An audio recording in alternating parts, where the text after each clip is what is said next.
a little interview. So I had to put the suit tie on, man. Walk through the house a little bit. But it's the studios. Anyway, yet.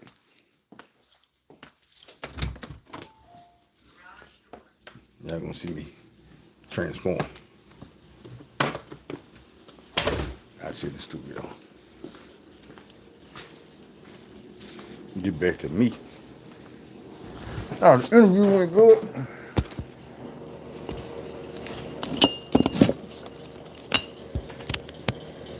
I suppose.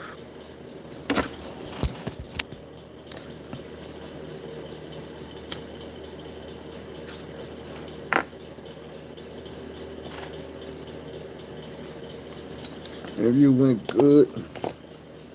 It was kind of backwards though. I left the interview with the application. That's a little backwards to me. You feel me?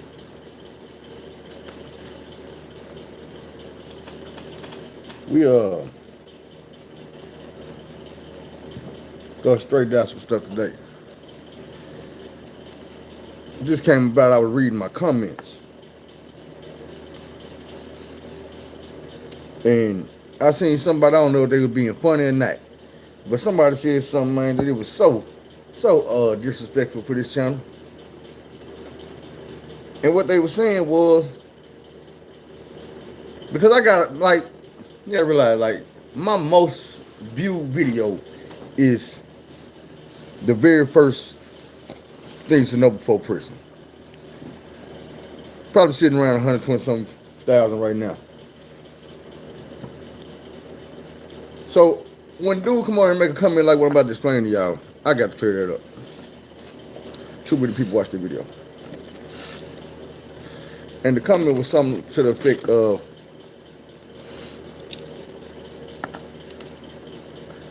I guess the person was trying to tell y'all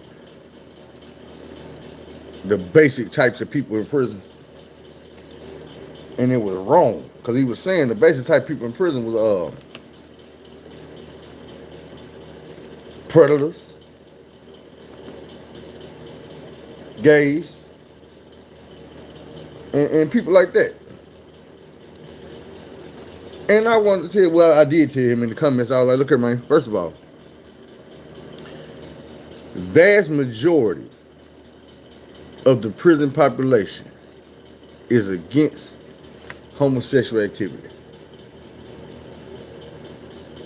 Now, what I mean when I say against homosexual activity is they don't indulge.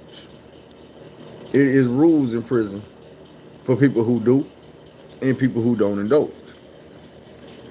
Let me give you some of the rules.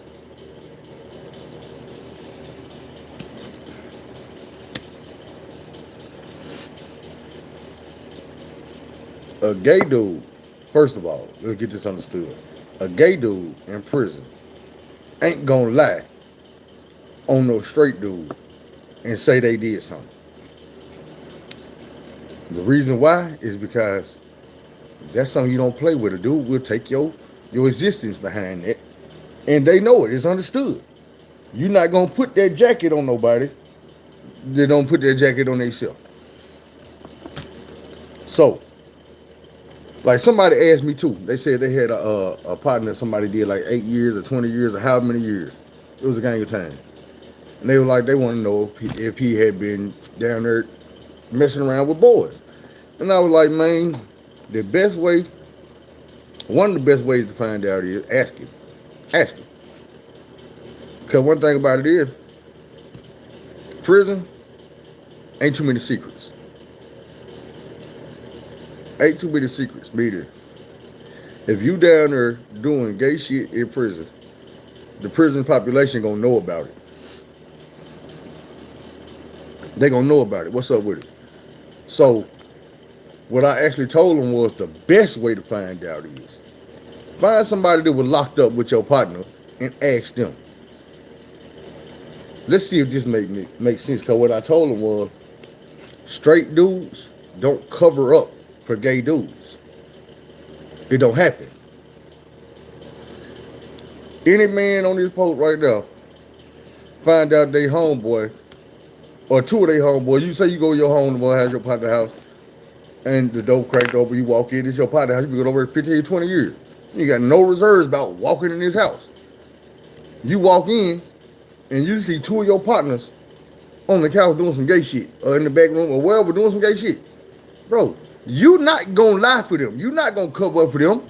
You not gonna sit there and be like, man, I ain't gonna tell nobody. Man, what the boy?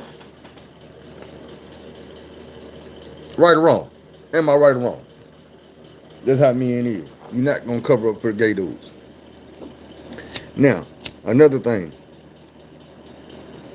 I know a lot of dudes be talking their funny about this shit, but they be talking about it's about respect. I'm gonna be real with you. It is so much respect in prison. Prison runs over respect. People respect you for you, not for your sexuality. Ain't nobody gonna respect you because you straight. Ain't nobody gonna respect you because you gay. They gonna respect you for the demos you put down, for the way you carry yourself, the way you take care of your business, the way you handle business. That's how you get respect in prison. It ain't about thinking you tough. That ain't gonna get you respect. That'll get you killed. Because what you will learn in the criminal world, in the county jail, in the prison is, it's the scary dudes that will take your life. What's up, Cappuccino? A scary dude will kill you, bro. You don't want to be running around here whooping and scaring people. But we ain't talking about that right now. In prison, dudes don't run around disrespecting gay dudes just to be disrespecting gay dudes. I'm going to be real. Because at the end of the day, this is what they're going to tell you. It's a lot of things you're going to hear in prison over and over and over. And if you ever get in a situation where you see somebody disrespect one of them dudes, play with one of them dudes, try one of them dudes, then it might be one of them situations where you hear it saying like this. Say, man, that's still a man. Here goes something that I heard a lot of gay dudes say before they whoop the shit out of niggas. Don't make me put down this purse and pick up my wallet. That's a prison saying what gay dudes say. When they try to remind you, say, bro, you know I'm still a man, right? And this is another thing I be trying to get people to understand. It's a lot of dudes in prison. And when I say a lot of dudes, I'm not talking about 50%, 20%. I'm not even talking about 10%. What I'm saying is it's a lot of dudes in prison that's gay. They gay. They was gay on the streets. They was gay in the county jail, or they ended up being gay in prison. They was gay on the streets, didn't know how to be gay. They came to jail and got comfortable and seen other motherfuckers doing it, so they came on out. But either way it goes, it is enough gay men in prison that if one of these dudes want some of that, all they got to do is go over there and holler. These dudes be in relationships. Like, I'm dead ass serious. Y'all thinking dudes be around here choking dudes on. Man, these dudes be in relationships. Real talk. And that's why I tell you, niggas not gonna take up for you and lie for you and be like, nah, man, he wasn't. Man, nigga, you had girlfriends down there in prison, bro. You had motherfuckers wearing tight ass pants, tight ass t-shirts, slicking their hair back, putting Kool-Aid on their lips, walking around talking like females, acting like females, sleeping beside you. You was having sex with them, bro. You gay. Now, it is some dudes that like the thrill of the hunt, or they like the thrill of the chase. So they go and try to intimidate a dude, or they find dudes that they know ain't gay, and their whole game is, how long was it gonna take me to turn dude out? How long was it gonna take me to get dude? And it ain't no situation where they fit to come and beat dude down and try to kill dude and none of that. Man, they gonna whoop on dude, or they gonna get up under dude and get, what I mean when I say get up under dude is getting beside the person, getting real close to him, getting under their wing, under whatever it is, getting right here. You get these dudes, man, they come to prison and they scared. They scared mentally. Most of prison is mental. You got dudes that come to prison, they in their mind. If you ever seen the Boondocks, how the dude across the street be like, man, I'm gonna get anally raped. Man, come on, bro. Come on, bro. Let me ask you a question. Because you hear that shit when people tell their stories, or you see that shit in a movie. Let me ask you this. These same dudes that go to prison, come back home, go to prison, come back home, go to prison, go to jail, come to prison, go back and forth. Just rotating door. They do that shit. You got plenty of people do that shit. Like when you watch shows like 60 Days In, and you got these dudes that's always in jail. They steady coming back. Well, 60 days, you ain't seen nobody get their shit took yet. Ain't nobody got choked out and lamped up or none of that. Bro, because that man, this is not the 70s, bro. This ain't the 80s or none of that. This man, those ain't doing that shit no more. It's too many dudes from the alphabet community in prison for you to be around here thinking you fit to catch a new charge, catch a murder charge, get retaliated on or whatever. You see what I'm saying? And then it's like, man, I don't want to talk about these other dudes, but some of y'all be so basic or so, I don't know what it is. I'm not going to mention nobody else, but I'm going to say this right here. And I just want y'all to think for y'allself. If you've been watching that other show, y'all seen the part where dudes say, oh boy got assaulted. He came back with the battery sock and broke old boy's jaw. Now the whole prison is at the dude like, man, we gonna get him. Because once you done got assaulted, you can't come back and fight no man, no straight man. Pause. If this man assaulted this man, ain't neither one of them straight no more. Why did it take, look, I'm gonna put y'all in the mind of prison. Only a booty dog calls another booty dog a straight man. They don't consider themselves, they be like, I wasn't catching, I was pitching. Bruh, I don't care what you was doing. When you was in the middle of pause, stop, look down. Do you see 2 bats and 4 balls? You're gay. That's how they go. That's exactly how they go. When you look down there, you see 2 of them and 4 of them. You cross the line, ain't no coming back. You know what I'm saying? You don't get your pass back or none of that, bro. You on that side now. You crossed over there. You can't push dude over the track without going with him. You went with him. So when dude came at me and broke your jaw, he didn't raise his hand to a straight man. He raised his hand to the gay man that attacked him. And now all y'all seemingly be straight dudes got it on y'all mind that y'all gonna attack the victim to help the predator. I don't get that. Then, listen, then the next day, another situation happened. I don't remember because I really wasn't paying too much attention to that episode. But I remember it being the exact opposite. Old boy was standing up for his cousin. They were like, man, we gonna get you too then.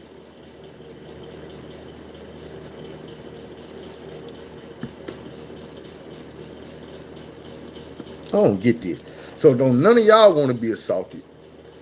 And you think you got the right to get this man because he got assaulted and he manned up and when he got some get back. Y'all like, oh, you can't get no, bro, only a gay dude think like that. And I ain't calling nobody gay, but I'm just being real. I'm being real, bro. If you sitting in prison and this man get assaulted and you watch him go get a battery sock or a shank or whatever and come back and get some justice and you feel like, oh, nah, we gonna get him because he ain't got the right to do. Smack yourself, bro. Smack yourself. As a man, smack yourself, bro. Because if you fail to the peer pressure of the penitentiary to say that you gonna ride on this man for getting some get back, smack your damn self, bro. I'm just being real. I've never seen that. I've never heard that. I've never read that in a book. I ain't never seen that in a movie. I ain't never heard no other penitentiary storyteller telling no bullshit like that. Man, these dudes selling y'all a dream, bro. These motherfuckers selling y'all a dream, bro. And y'all buying that shit hook, line, and sinker. And I steady be like, y'all believe that shit? Motherfucker be looking, man, Phil, don't be hating on dude. I'm not hating on dude. I'm just explaining the difference, man. Because dudes be looking at that shit and they come on my page and say shit like, man, everybody in prison a predator. Everybody gay. Everybody. No, bro. It ain't. It ain't.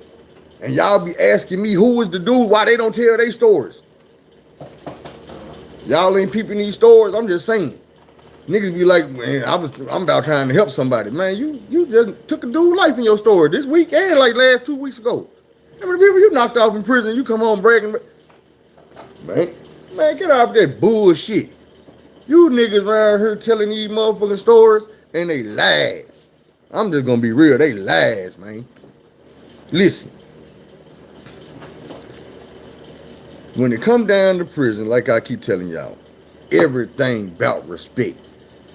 You not gonna sit around and disrespect these people because they gay. Because at the end of the day, them still men. You can disrespect them if you want to.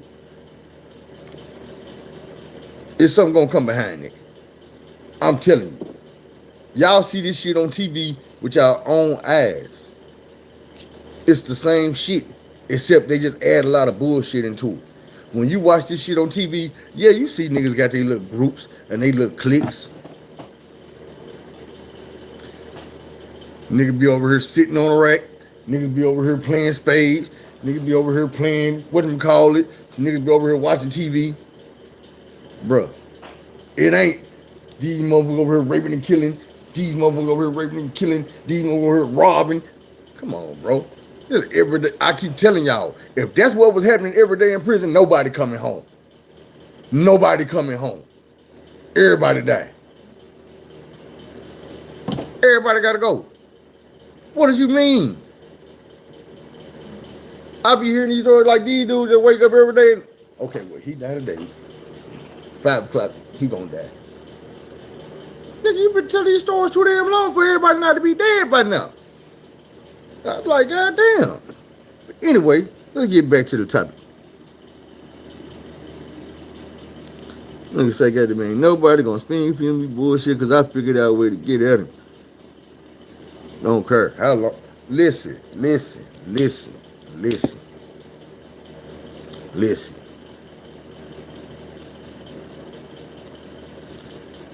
When you hearing a story about a guard, he taking people. He taking them. The inmates know. He come in the room and call you and you know what he about to do. You know this man for to beat you with this stick, to knock your teeth in. Bro, I'm not going out there with him. Bro, if I'm not fit to steal on him, I'm fit to steal on one of you niggas. But I'm not going out that door with this guard. Come on now. You can check my jacket. I got soldered on officers. Sometimes you got to do what you got to do. I will tell y'all that story again. So you can see. It looked like some tough shit. But I'll break it down to you from away and let you know that I was goddamn me really on some running shit. Give me a minute. I'm breaking it down for this story over. Just to be on some real 100 shit. Show y'all how this shit work. Now. Well, fuck it. We gonna get on into that. I told y'all all the shit that happened to me at the prison in Newport, right? Like when I turned 21, how I got robbed and shit, all that. I ain't catch no motherfucking dough. I ain't run from no nigga. What's up with King David? I ain't run from no nigga. I sat in that same motherfucking barracks where them niggas jumped me and robbed me. When the homie came over there the next day, I went there and got some get back, got some of my shit back, didn't get all my shit back, and I never did get to fight one-on-one with all 3 of the motherfuckers that jumped me in there. But I did get to fight 2 of them. I got my motherfucking shoes back. I ain't get that ring back, and I ain't get that watch back. Now, when my homeboy came back to the unit, he hollered at a motherfucker and got me transferred down there where he was. So I sat down there. Still ain't catching no motherfucking dough. I'm down there catching fades, fighting niggas, and whatever else goddamn I got to do, handling my motherfucking business, going through every day in the penitentiary like niggas go through every day in the penitentiary. Now, what I will say is, the shit was rough. It had got rough for a nigga. Yeah, I did have to goddamn me face niggas. I had to goddamn me fight all night a couple times. Now, when I got away from that motherfucking prison, I had signed, my homeboy told me to sign up for the shit. I forgot I had even signed up for that shit. I'm still going through prison every goddamn day like, fuck. Shit had got bad over there. So, I went up and got my class 2. This the first time I done got my class 2 since back at motherfucking Varner unit when I first came in class 2. And lost my class goddamn me for that bullshit. I've been fucking up losing class ever since fighting this shit. So, when I got my class 2, it was like on a motherfucking Friday. Like, that Monday or Tuesday, Them folks came there and told me pack my, no. I got this what happened. Because I'm leaving out a whole motherfucking fight. So this what happened. I had signed up for the motherfucking TC program. I forgot all about that shit. So one night we chilling, and it was a nigga named Solo from 111 neighborhood. Solo, like, out the blue, he's just like, hey, Phil, let me holler at you real quick. I don't know what these motherfuckers been on, you know what I'm saying? But just out the blue.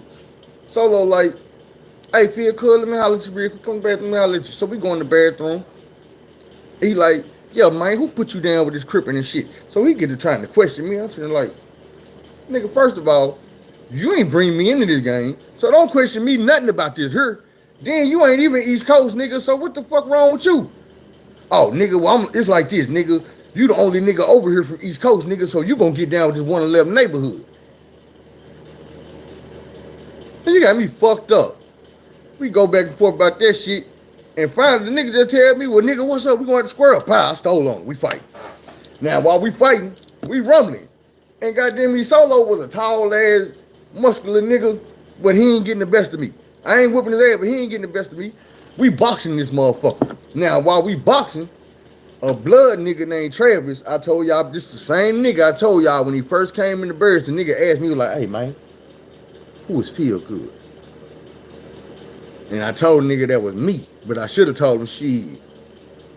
Nigga, you got them, you straight, you got the nigga out the child, why, what's up? See what he had to say. But I slipped and I let the nigga know it was me. He was like, oh, no, nigga, I just heard you was a cool nigga, man. You had some commissary, nigga. I need to get something from the store. 2 for 1. So we did all that. The nigga was straight. He ain't never crossed me until this day. And this shit lasted probably about, we was in that barracks probably about 5 months together. 5, 6 months. But on this day, I'm fighting Solo. TA, he a blood nigga from Forest City. Nigga named Travis. While I'm fighting the nigga Solo, this nigga come and choke me from the back. Same shit. You know what I'm saying? So now when you choking nigga, I'm with the motherfucking alligator arms and shit. But the police came. You heard the door clack. Soon as that motherfucker clacked, that nigga let me go. I ran over to the sink like I was washing my goddamn face because I know the police probably fit to come in and do count. So they come in and do the count. I ain't no whole ass nigga. I'm not fit to be sitting there like eye swole or something. You know what I'm saying? I don't know what my face look like, but I ain't fit to let the police see it. So I'm like washing my face. They're like, everybody stay where you at. We doing count. So I'm like, bam, I stand at the seat like shit. I'm just standing there waiting on them to do count. They do the count. They leave back out. I did tell the story before because I remember, okay, that's when the nigga Mike Perry come through. Michael Perry come through. He a blood nigga from Little Rock though. So he run up on me like, hey, Phil, nigga, what was going, nigga, that was some Crip shit. I'm like, hell yeah. So he like, man, what the fuck dude jump in and fuck?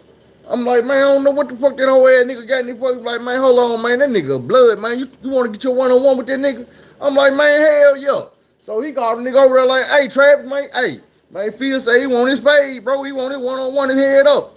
Nigga come over there like it's all good. I put them paws on that bitch ass nigga. Beat that nigga all across the bed. It was a motherfucking, like a little cage, but it was like a broom closet.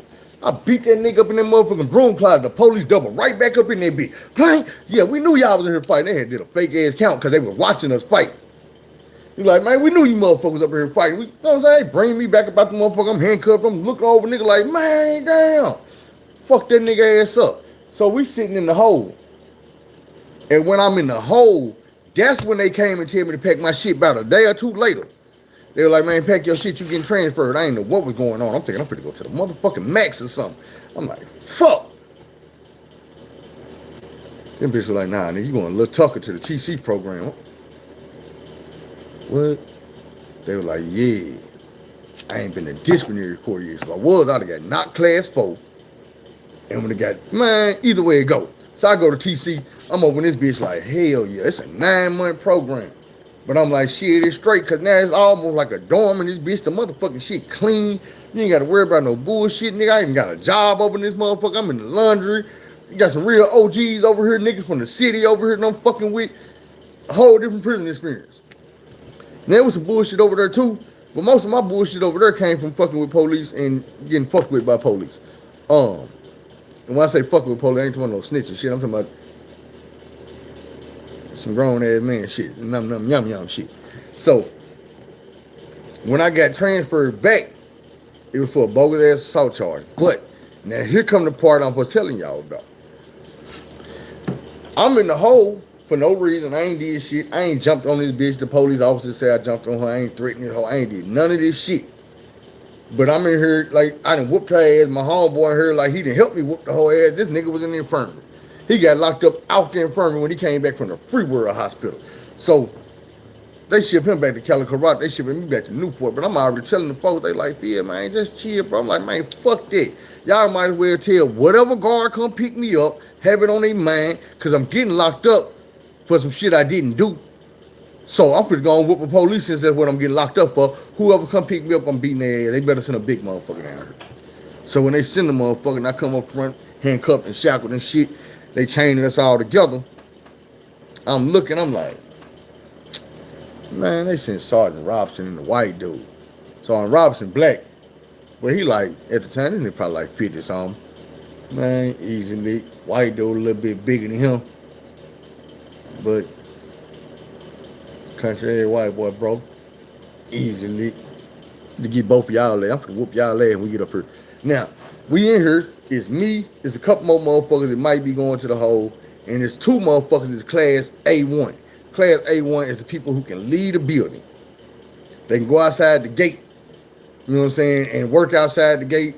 They can go out there and feed the officers that work up in the towers, all this shit. Like, even when I had that type of job, I couldn't go to the towers yet, except certain towers is inside the gate. But they send a little thing down, and I can send it up. But other than that, outside that gate, walking all around, ain't none of that shit. I can go over to Lee County. But the whole time, I'm going back to Newport. And it's not like I'm scared of one individual or any individual at this prison. Like, it's nobody that I'm sitting there like, damn, I don't want to bump into dude when I get here. It ain't that. It's just the fact that I already know how this prison is. I know these motherfuckers. Everybody over here young. They all on some bullshit. All these motherfuckers, goddamn me, they got a division war going on. You see what I'm saying? The NEA, the NWA, Little Rock, South Arkansas, that type of shit. SAs. And the SAs is South Arkansas. NWA is Northwest Arkansas. NEA is Northeast Arkansas. Little Rock is just, we central. Everybody hate Central Arkansas, so we always had to battle with them niggas.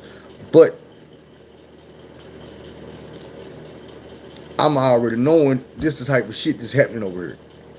I done been to, this my, you know what I'm saying, second time coming over here, but I done been at this time to 3 different prisons. So I'm knowing, nigga, this ain't where a nigga want to be at. So I'm feeling like, man, I'm going over here with one of these guards. That's going to be the reset button. Once I whip the police over here, you can't lock me up over here because fear of retaliation. Every day I'm in this prison, these guards is going to be fucking with me. They're going to be trying to do something to me on behalf of him if it ain't him. Man, y'all got to ship me, get me fuck away from here. These motherfuckers cooking my food. They standing on me while I sleep, on me while I work. They got guns. Man, we can't do all that, bro. Y'all know dude don't like me and I don't like dude. Get me gone. So when I whooped Sergeant Robinson, it was more about, man, me getting transferred the fuck away from that prison.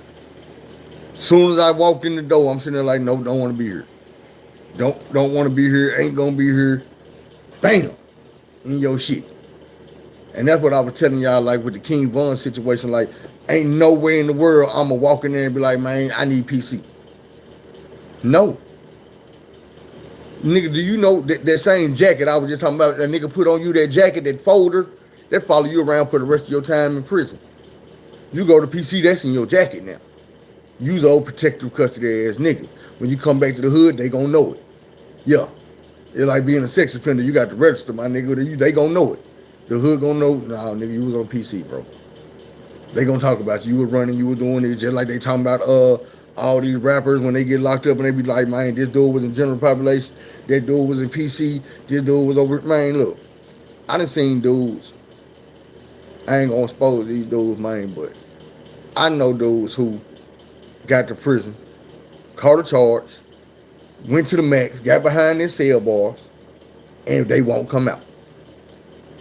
When it's time to go to classification, they'll go to classification, they'll get their class 3, boom. They'll get their class 2, boom. They'll get their class 1, boom. They will go to max population. Boom. Remember, I told you, when you go to max population, for that first time period, you're going to go to the 4th floor, and you're going to be locked down the whole time. It's like you still in the max.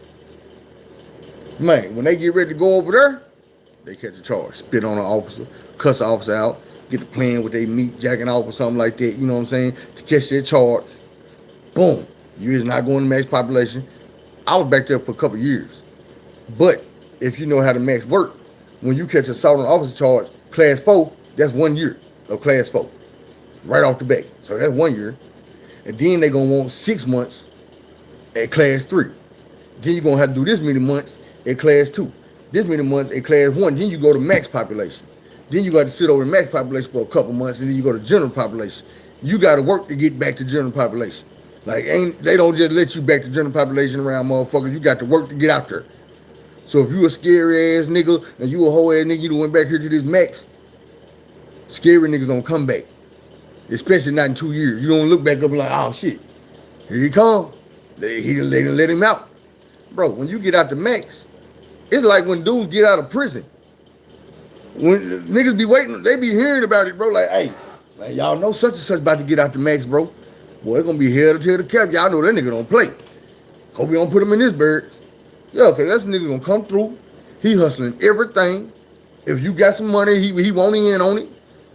You know what I'm saying? He buddy with you. When you fire up a cigarette, he smokes. Man, let me hit that. Oh, you don't want to let me hit it now. That's the reason you want to try to start something with you. Man, that's what I told y'all. When I came out the max and went to bed, it was 2 little niggas in the bed told me later on when they seen me, they were like, oh, shit. Big ass nigga. Shit, I was a big nigga when I came out the bed. I was 245, goddamn me. And what's up, Pat? I was 245. I ain't had no gut, no none of this shit. You know what I'm saying? I was, So when these motherfuckers seen me, they were like, damn. Man, I hope this ain't no Debo ass nigga. And I told y'all the same shit. I'm looking at these little niggas like, man, I hope these little niggas ain't no little wild ass niggas be running around here stealing and always in the shit, man. I don't want to deal with that bullshit. Real talk. But that's just to break it down and show you, man, like from the outside looking in. Yeah, I can sit there and play that shit off like I'm crazy. I got issues in the head, man. Yeah, I jumped on the police, whooped him. Yeah, dude did. Got the excuse I gave was this here. We pulled over in the middle of the motherfucking woods. Like, I'm talking about trees, woods, and leaves as far as I could see. This man gets out the van, fires up a cigarette. Just saying that made me, damn, I left that other doty in the car. But this man get out and fire up a cigarette. I don't smoke cigarettes no more, but I used to smoke. And I know. If y'all smoke cigarettes, then y'all know you ain't, boy. We been riding for hours. And you gonna pull over and smoke a cigarette. This what he did. He was hitting the cigarette like.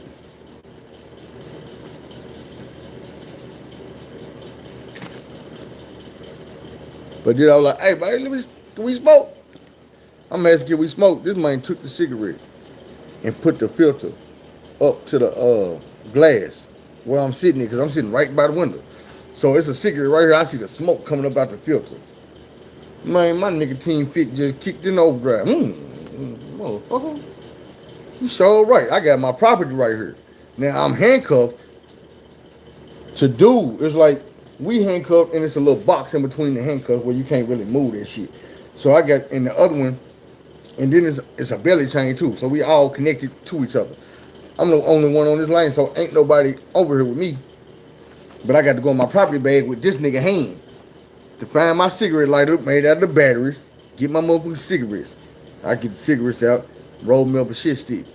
For y'all that don't know what shit stick is, let me tell you. It's crucial.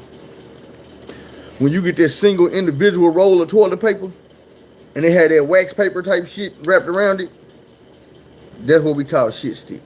Now, of course, when you get a pack of tops, they come with a book of papers, like 32 papers in the book.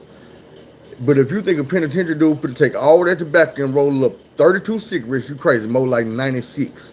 So 32 of them cigarettes gonna have real papers. They might go for $1.50, $2. Them other cigarettes you gonna sell with a shit stick or just a tobacco, you might, if time's hard on the yard, niggas right here selling the corners off a shit stick, and then you still, once you get it and roll it up, you gotta let them fire it up, let them hit it or something. It's all a hustle. So it's that. That's what a shit stick is. A cigarette is wrapped up in that motherfucking shit paper. Boom, it's a stick with the shit paper. You know what I'm saying? So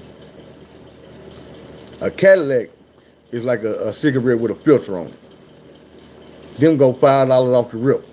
I don't know what they is now. It might be $10 depending on what penitentiary you're, but I'm from one cigarette. I ain't talking about the pack. If you get a pack of them, you're not gonna sell them.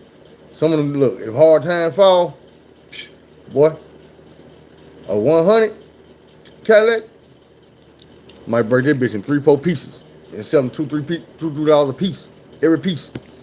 But look, let's get back to the thing. So I'm sitting here, I'm geeking for this cigarette, man. Dude holding this shit on the glass. And I'm looking at him like, oh, you bitch ass nigga. So at that point, I'm reaching down in my bag and I get my cigarettes out and I roll up and I use the batteries balanced on the handcuff and I spark up this cigarette. We back rolling though. By the time I get everything, you know what I'm saying, situated, we back rolling. So I'm down. I'm hitting my cigarette. I done passed this bitch around. Everybody smoking. Dude smelled that shit up front. He was like, man, you bitches back there smoking? I'm like, damn, Sarge, you said we could smoke, didn't you, nigga? He was like, oh, you got me fucked up. Y'all got me fucked up. You motherfuckers going back to the hole. He was like, you motherfuckers going to the hole. I'm like, man, you bitch ass nigga. So he was like, who's smoking? He was about to get one of the dudes that had the class A. And I'm like, man, that's fucked up. I'm already like, I'm going to the hole anyway. I got a sergeant officer charge following me. And I had a charge over here when I left this motherfucker that I got away from. So I'm like, shit. I told him, I'm like, man, that was me, man. I said, man, I was back here smoking. So now he calling me bitch ass niggas and hoe ass nigga. Like, oh, nigga, you just scared, nigga. You trying to, you scared. Goddamn. I'm like, you scared. I beat your ass. I was already talking that beat your ass shit. But that's another thing I told y'all about that self-talk. I told y'all about me that if I tell myself I'm going to do something too long, I'm going to do it. So even if I didn't really mean that shit when I was at the other unit in the hole, like, whatever guard come get me, talk that shit right up in my goddamn life. Because dude done got in my feelings about this goddamn cigarette. I already was, you know what I'm saying, ready to goddamn me crash out just to get the fuck away from the unit. So I told dude and them after dude got to calling me all kind of bitch ass niggas and shit. I'm like, bro, when dude take these handcuffs off me, get low, my nigga, because I'm put to stomp this whole ass nigga. I'm gonna slap this shit. Nah, I thought I'm gonna slap this shit out this bitch. I promise on my mama. Dude took the handcuffs off my head. Like, the old boy was handcuffed to me with his right arm. So he leaning like this, you know what I'm saying, away from me. Well, I'm like this. And Sarge trying to goddamn me get the handcuffs off in the middle. And he like, man, quit pulling, bitch ass nigga, goddamn, you see him? And I'm like, man, I'm just standing here, bro. And dude he's trying, because he already know I'm finna go. I done put it on the hood and everything else.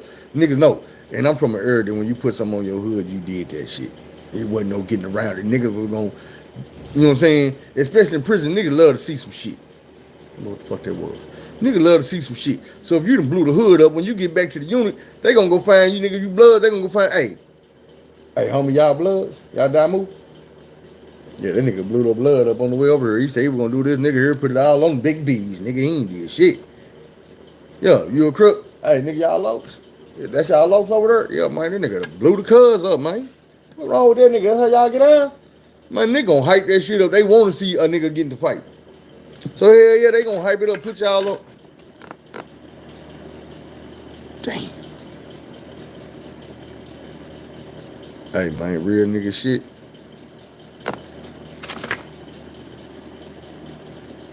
I ain't got no cigars.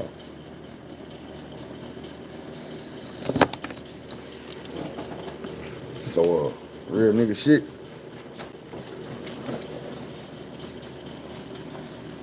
Y'all just gonna have to ride to the store with a nigga. You feel me?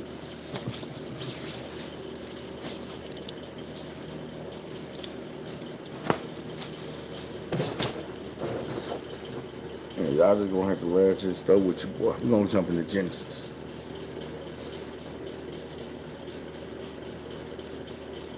I should jump into A7. I got cufflinks on.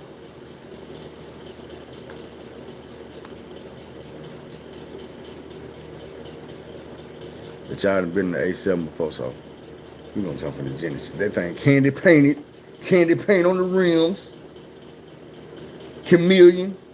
Rims be changing colors when I'm changing lanes. Ain't no cap. We gonna go out there. We gonna see it. Then we gonna hop in and go out to the store and get some cigars. It's down the street.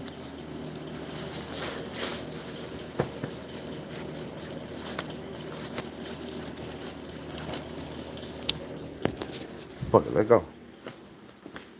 And it's raining.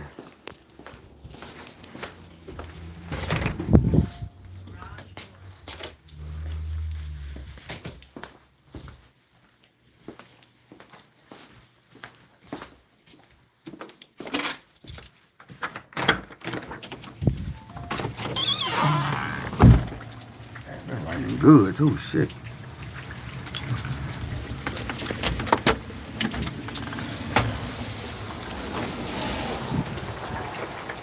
Turn this motherfucker around so y'all can see this car when I'm running from it. Oh, fuck it, y'all just like to see it.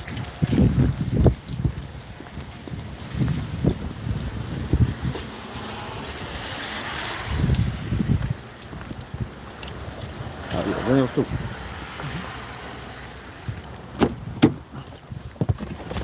Ah, shit.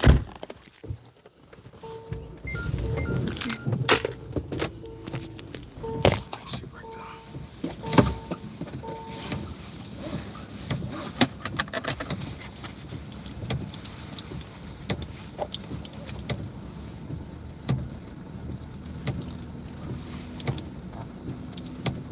Anyway,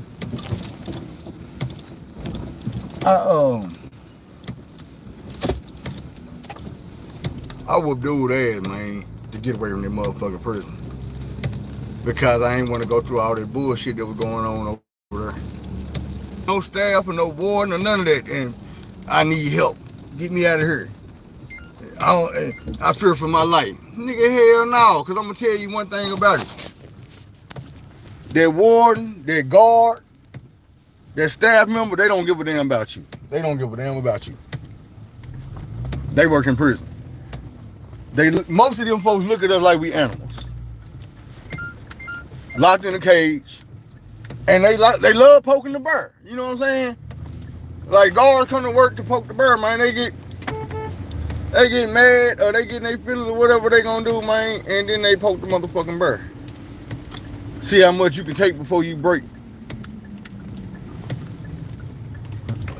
See if you're gonna be over here huffing and puffing. You know what I'm saying? But what you gonna do about it though? That's what they wanna know. What you gonna do?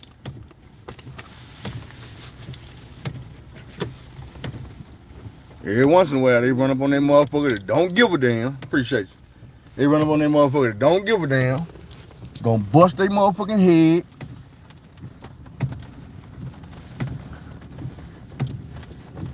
And it's like, I tell a motherfucker, man, look, I am not no killer gorilla. But I ain't no bitch. I'm gonna do what I gotta do. I'm not no bully. I'm not gonna sit around and plot on no nigga. I'm not gonna start no bunch of shit. But I'm not gonna go for no bunch of shit. I'm not gonna deal with no bunch of bullshit. That's just how it go. Trying to get a better angle on this joint.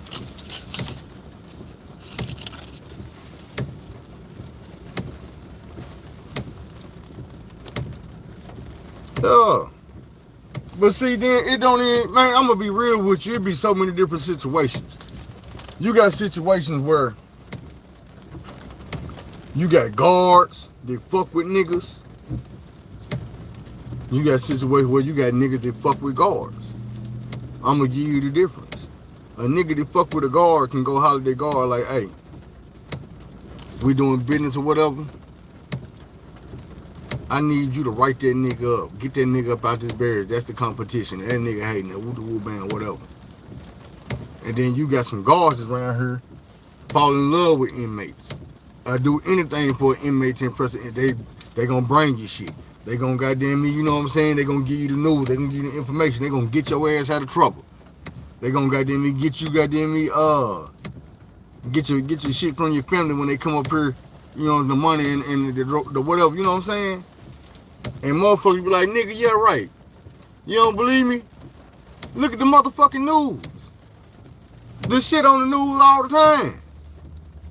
Man, these guys, goddamn it, they going.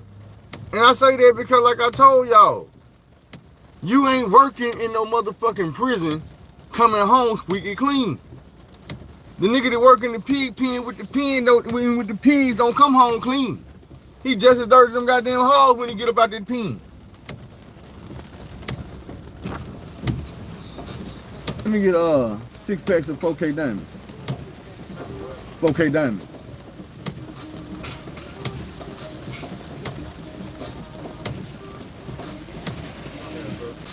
Six packs of 4K Diamond. 4K the cigar. Silver pack. Nah. My bad, bro. You must not be from here, bro. Bro, I am, bro. I swear motherfuckers always say that shit. Like you from my door. You got fast, bro. 140, bro. Yeah, hey, I need 6. Let me get 5 more. See what I'm saying, bro? Nah, you good, though.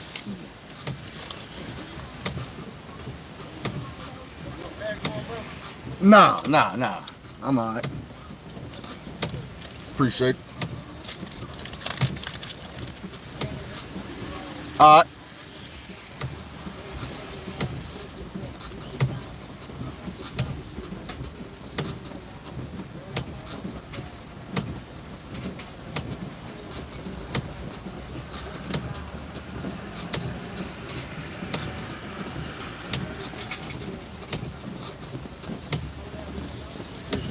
Yes, sir.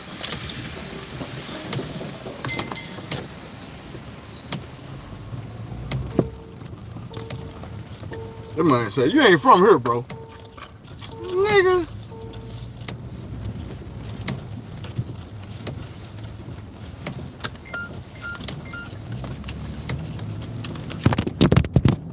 God damn, that wasn't the phone. I've been from here since been from here, but from here, nigga. I hit that corner, motherfucker might slide back and now we get the house. I just want to see.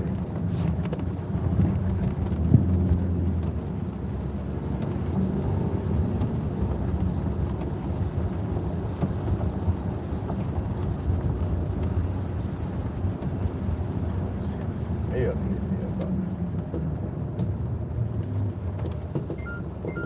yeah.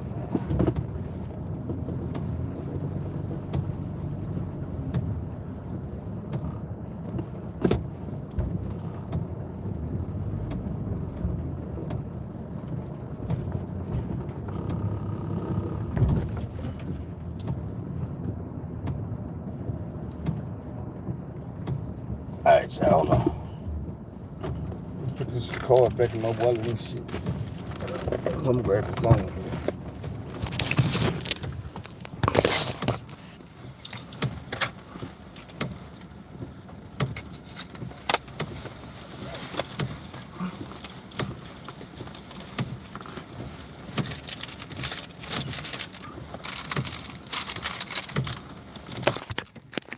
I went to the other side. I got a whole damn box of these bitches.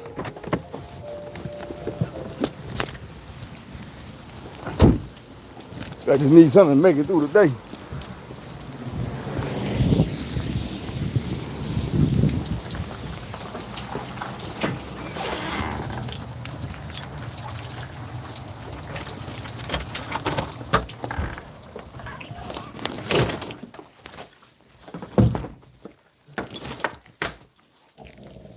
What's up, Till? Man, who are you growling at, bro? This is my house. Put your ass out in the ring.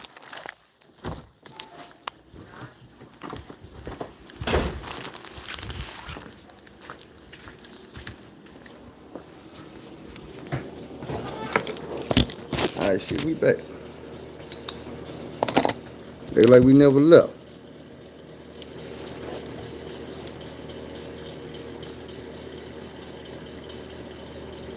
Y'all know what? I'm over here feeling like the Black Fabio. Handsome ass. Nah, what's up though? Man, a lot of these dudes make prison out to be something it ain't. Now I know back in the day, that's why I say, from what I heard back in the day, prison was everything y'all scared of. My experience in prison, and everybody that I know experience in prison, is less physical, more mental. Like if you can't think for yourself, if you a follower,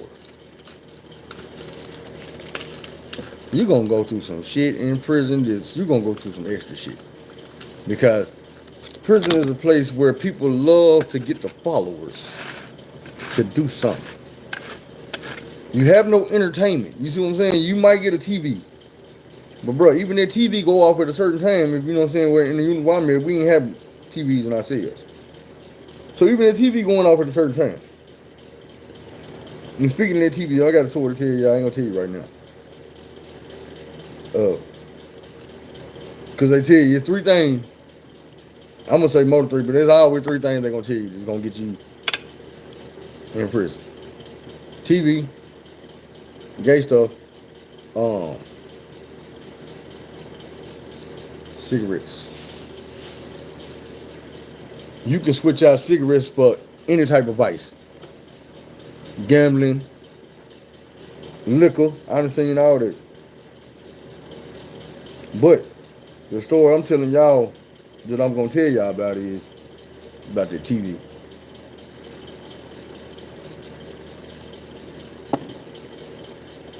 That's another thing. If a dude tell you they been to prison, they ain't never seen nobody get their head done up by a TV. You know what prison you was in, bro?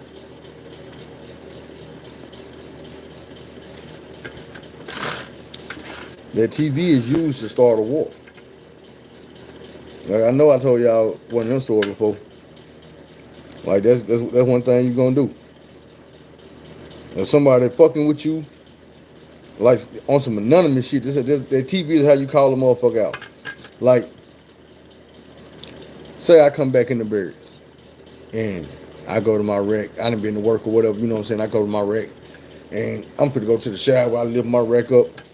I just went to the store today or yesterday or whatever. I had $50, $60 worth of food in my box. It ain't nothing in here. This is what you're supposed to do. Slam that box. What that do is that get everybody attention. You slam that box, everybody, what the fuck going on? I ain't looking. Okay, dude slam the box. He headed up to the day room. Slam the box, headed to the day room. Every TV in that day room, you don't walk up and ask people, y'all watching this, excuse me, let me cut this TV off real quick. You don't go over there and you don't press no button and power off, none of that. Snatch cords out the wall. Proceed. Somebody gonna have something to say, but guess what? By this time, you snatch that cord out, everybody know what's up. Everybody attention on you. It's about to be a statement made. That statement gonna be something to the effect that, hey, I don't know who been in my box bucket with my shit. That's how you start it off. Now, you got one or two things you can do after that. Either you fit to go and you checking niggas locker box, or you gonna make a nigga pop their box, which is very dangerous. You got to have some nuts, because I'm gonna tell you.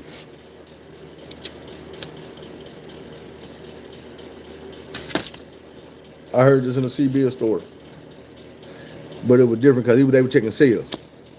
But when the nigga talking about everybody got to pop their box, it's down there like count time. Like, nigga, I'm coming to everybody's rack. When I get to your rack, bro, you need to be at your rack like the police had you at your rack. Man, woman, child, don't give a damn what you consider yourself to be at this time. You need to goddamn me fall in line and get at your motherfucking rack. When I walk past your rack, bro, you need to bust that motherfucker open. There don't need to be no arguing, no explaining, no nothing. Open that motherfucker. If you don't, I'm gonna open your ass. We start right here. You can't skip no motherfucker. Nobody get a pass. None of that. You can't get no nigga no pass because if this nigga whoop, oh nigga, you ain't checking my shit. The very next nigga you come to gonna tell you, guess what? Oh nigga, you ain't checking my shit. You ain't check his shit. You fuck I look like. Man, you got me fucked up. At this point, nobody taking you serious. You now already got your shit took. Nobody taking you serious. You's a non-threat. And you really can't even stay up in the barracks no more, bro. They could probably be whooping your ass up here. They could take all your shit for sure.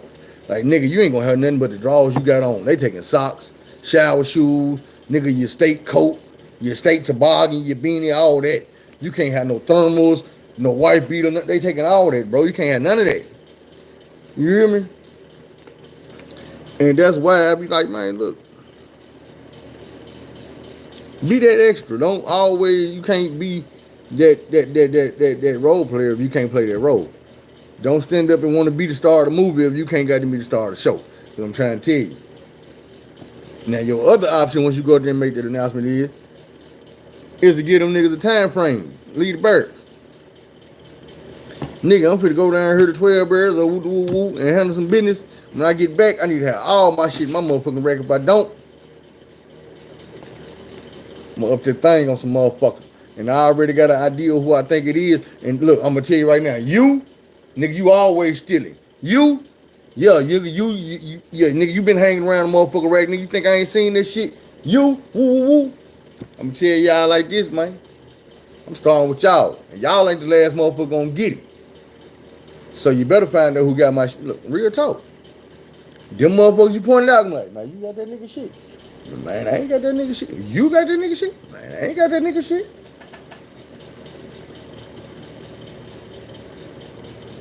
Well, guess what? Dude say he was gonna come back and start with y'all.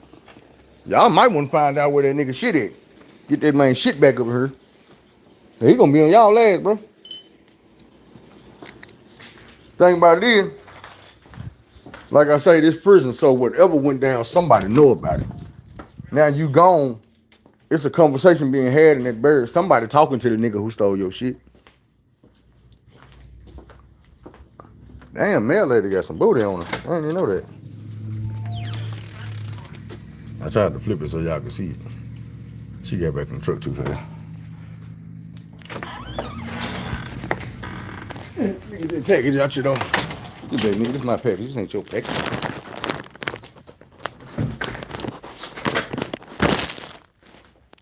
You might not even be mine here.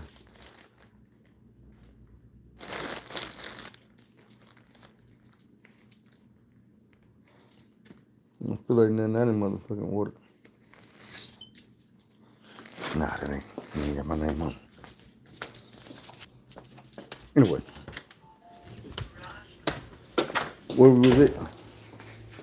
I ain't gonna lie, that thick ass mail lady kind of threw me off. I wasn't expecting that when I looked out the window.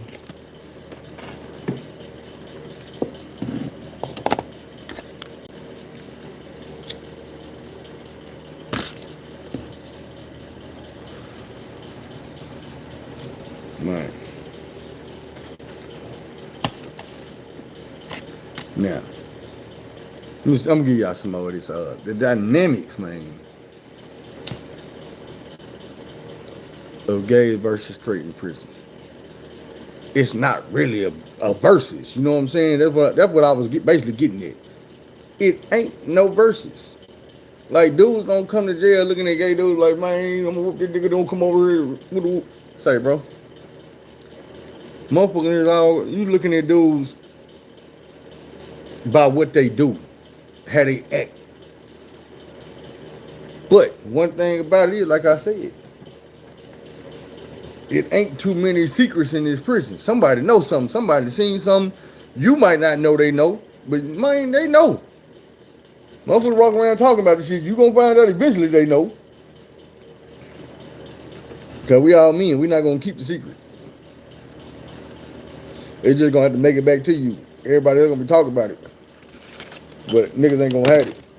So you're gonna find out real soon that niggas around here know you can do some gay shit. Like I told y'all, I had a situation where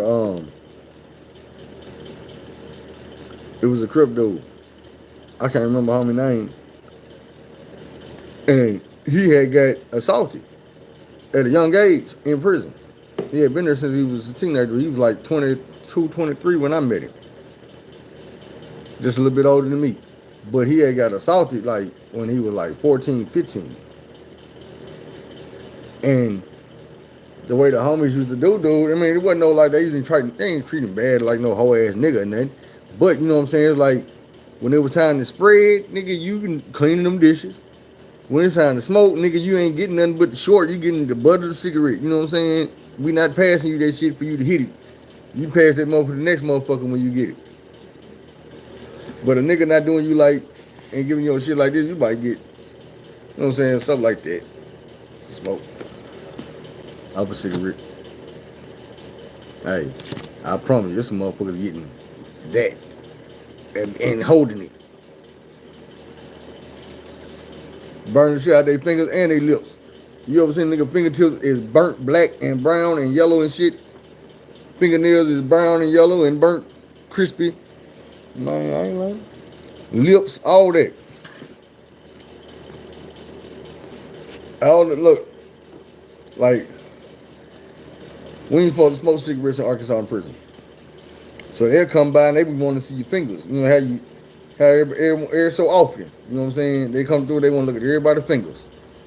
They looking at these, trying to see if you've been holding them cigarettes. They'll write your ass to this one there because your fingers burnt. Now, that's not the only way to burn your fingers, but they gonna get your ass. So those will take Brillo pads. The concrete, the wall, whatever. And try to scrape that burn part off their fingers. Bleach them. All type of shit. Cause them supposed to come and knock your ass off. Take all your little class. You are not going home. What's up, too?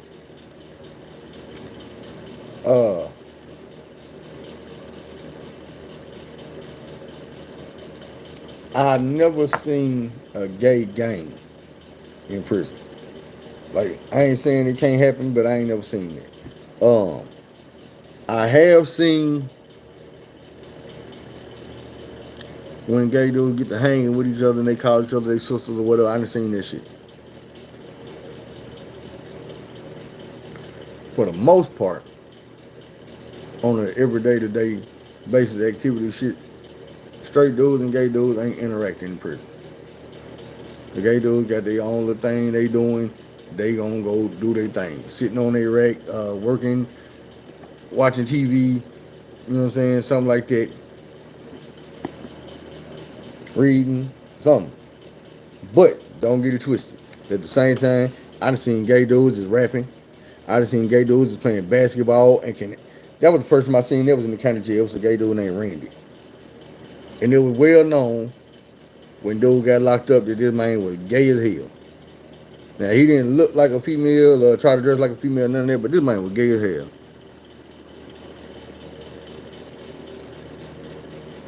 Yes. I'm gonna explain that. Let me finish this and I'm gonna explain that. Randy came in the county jail. Motherfuckers knew Randy. He was like, dude was like 20 something. But they knew dude because he was a basketball star. I'm talking about like a real live prospect. Gay as hell. And he ain't the last one. I promise you, I'm not gonna say no names. But I think I know about 2 gay dudes in the NCAA right now playing college basketball. And you can look at these niggas like, man, damn, y'all. Anyway, that's their shit. As long as they hooping goddamn me and doing what they supposed to do. But somebody just asked me, have I seen gay dudes in gangs? I would love to say no. But the truth is, yes. Now, not gay like you would think, not like the female version of gay, or I guess the flamboyant version of gay. But I just told you, in my eyes, and in any other straight man eyes, once you lay down and have sex with a man, no matter which part you played, you gay. A lot of these dudes are having sex with these boys and they consider themselves the man in the relationship. And I'm like, okay, but you the gay man in the relationship with the gay boy. They got all type of shit in their head to make it, you know what I'm saying?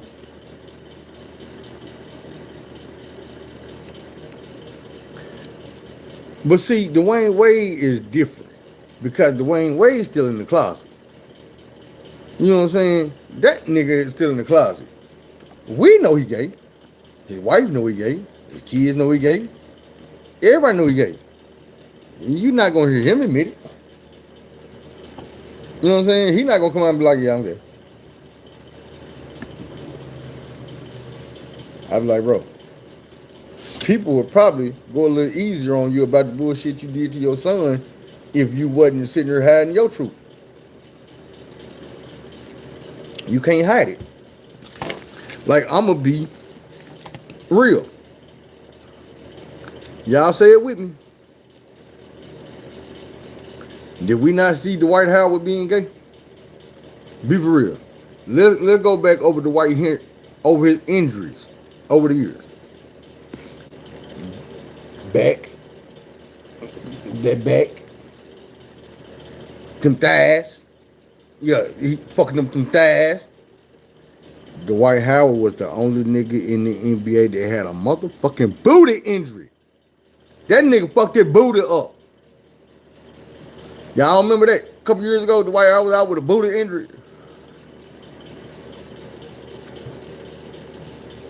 Everything dealing with gay sex, this man that had them injuries from the waist down. This man ain't had no shoulder strains, no broke elbow, no tendonitis, no turf toe. He ain't had no motherfucking none of that shit. This man done had his booty hurt, he had his thighs hurt, and his back bruised. He had his back broke on the mouth. Dwayne Wade is the one that got the transgender son. Dwight Howard is the one fighting the case right now for sexually assaulting a man. Because the man say he was invited to the party to have sex.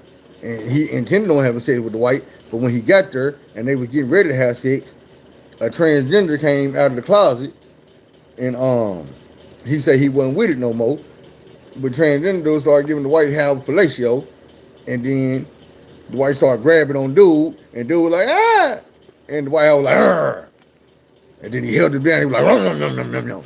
And dude was like, you took that. And I was like, ooh. Y'all didn't know Dwight was like that. I knew that. Shit, I knew it. That man had purple dreads before he came back to the Lakers. Like, them shits were purple. And I don't give a damn because the car purple, that motherfucker changed purple, green, blue, and 2 or 3 other colors. And, you know what I'm saying? But they be mine purple. I'd be mad. I'd be like, man, why my shit couldn't be blue? Why it couldn't be green? Why when it stopped changing, it sit on purple? But I ain't tripping. My shit clean. I mean, it is what it is. We done seen gay dudes playing football. And my thing is, it's a difference between respecting a person and advocating for a lifestyle that you know you don't agree with. My thing is, I don't agree with the lifestyle. I'm not afraid to say that. I'm not afraid to tell a gay person that. But the thing also is this here. I know gay people. I got gay people in my family. When they come around, do I treat them fucked up? Nope. Do I talk to them like they normal people? Yep. I do the same thing in white folks. Do I like them? Probably not. Do I got white friends? Yep.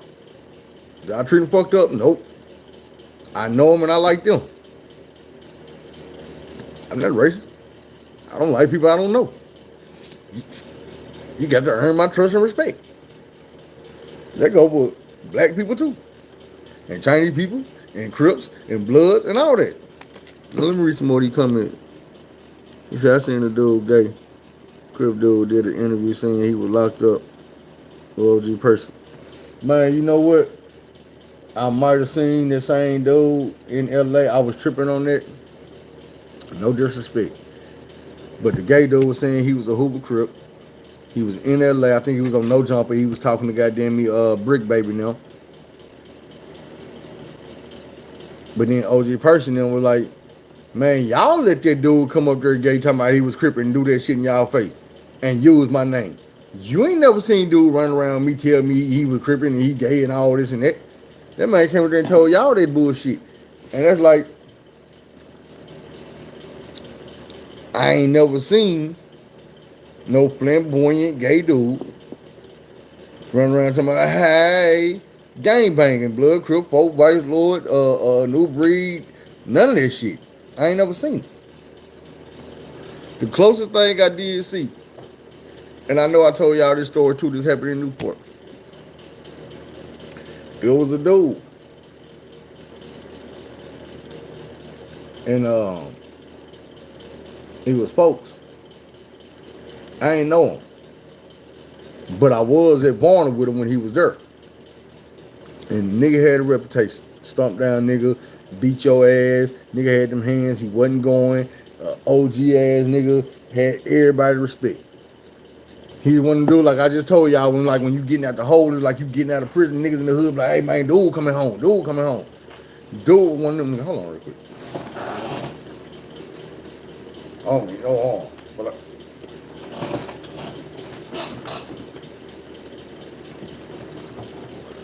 I told you I had a job in the morning. That artificial down there, get that out. All right, I'm good. So, I mean, it's just something I ain't never seen. But dude, what happened with dude was, we always getting the word, we were hearing all over the compound, hey, dude then got shipped over here. We like, damn. Man, these motherfucking folk niggas finna go crazy now. They finna get turned up. These motherfuckers finna get riding. They nuts finna get this big. They finna be starting shit. You know what I'm saying? Trying to prove a point to this nigga because he got a reputation. So everybody was high alert because this dude came to the unit. On my mama. Dude came to the unit. We hearing about it. The next morning we get up and go to chow. When I leave chow, my birds, we coming down the hallway going back to the birds. They done call this man birds. So they coming this way. We meeting up in the middle passing each other. They on one side of the hall, we on the other side. When dude and them came through, he was at the front of the line. He was walking beside a punk named Suge. Real name Suge Avery. But he walked beside a punk named Suge, which was his cellmate. Both of them got on eyeliner. Both of them got on lip liner. Both of them hair slick back. This is the dude that got everybody riled up around the unit. And he came over here yesterday. That dude went off in that cell with that boy, that dude, and came back out with that girl. And the thing about it is, all Suge did to do was his makeup. He ain't turned that man out. That man wanted that. He got to a barracks where a unit and got in his cell with that motherfucker and got comfortable. You know what I'm saying? That motherfucker got in there and got comfortable with himself and came out that motherfucking that cell done up, made up. Skittles and coffee on his face. Eyeliner and lip lining and blushing and shit, whatever you want to call it. Now,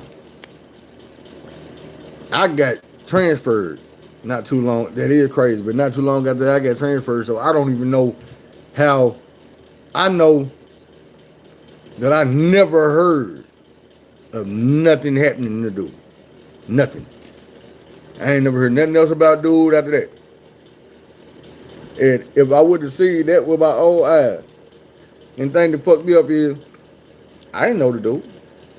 So when we coming down the hallway, everybody in the hallway like, nigga, you know, you could just hear the air come out the hallway. Nigga,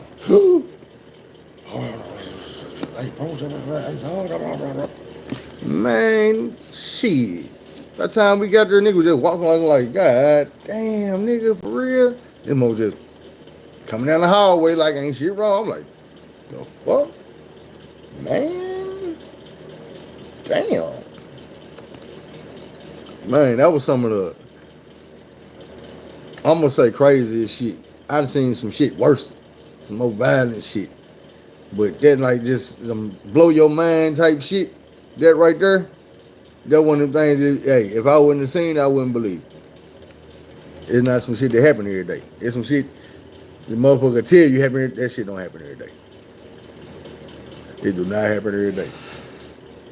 That you see a nigga that stumped down, got respect around this motherfucker. Niggas is looking up to him and following him around, and when it happened, it's because it's already in them. That's what y'all got to realize, man. That's like a lot of these dudes, man. It's already in them. And I say that for this reason. Because I was in prison, so I go back to my prison mentality. But the dudes that these dudes be preying on, and they be trying to get up under, and they be trying to run their game on, these be the dudes that be standing with their hands on their hip, walk around with their hand like this, you know what I'm saying? And they've been doing it all their life. And we've been saying, man, dude, gay. And then somebody always take on, man, he ain't gay, he just feminine. Guess what?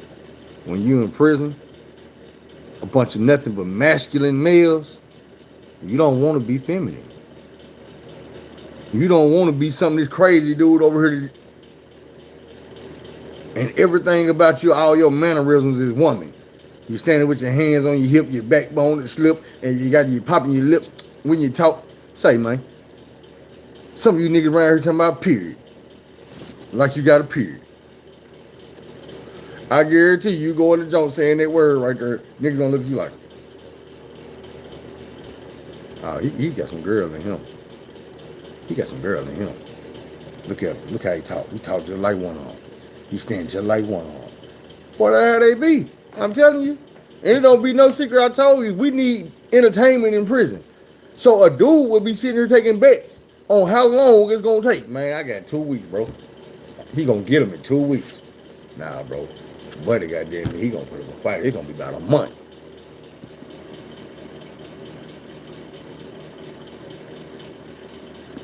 Man, I ain't heard nothing about it. Gonna have to go. I heard about doing a little walk. I ain't heard nothing about the rainbow game change. That's crazy.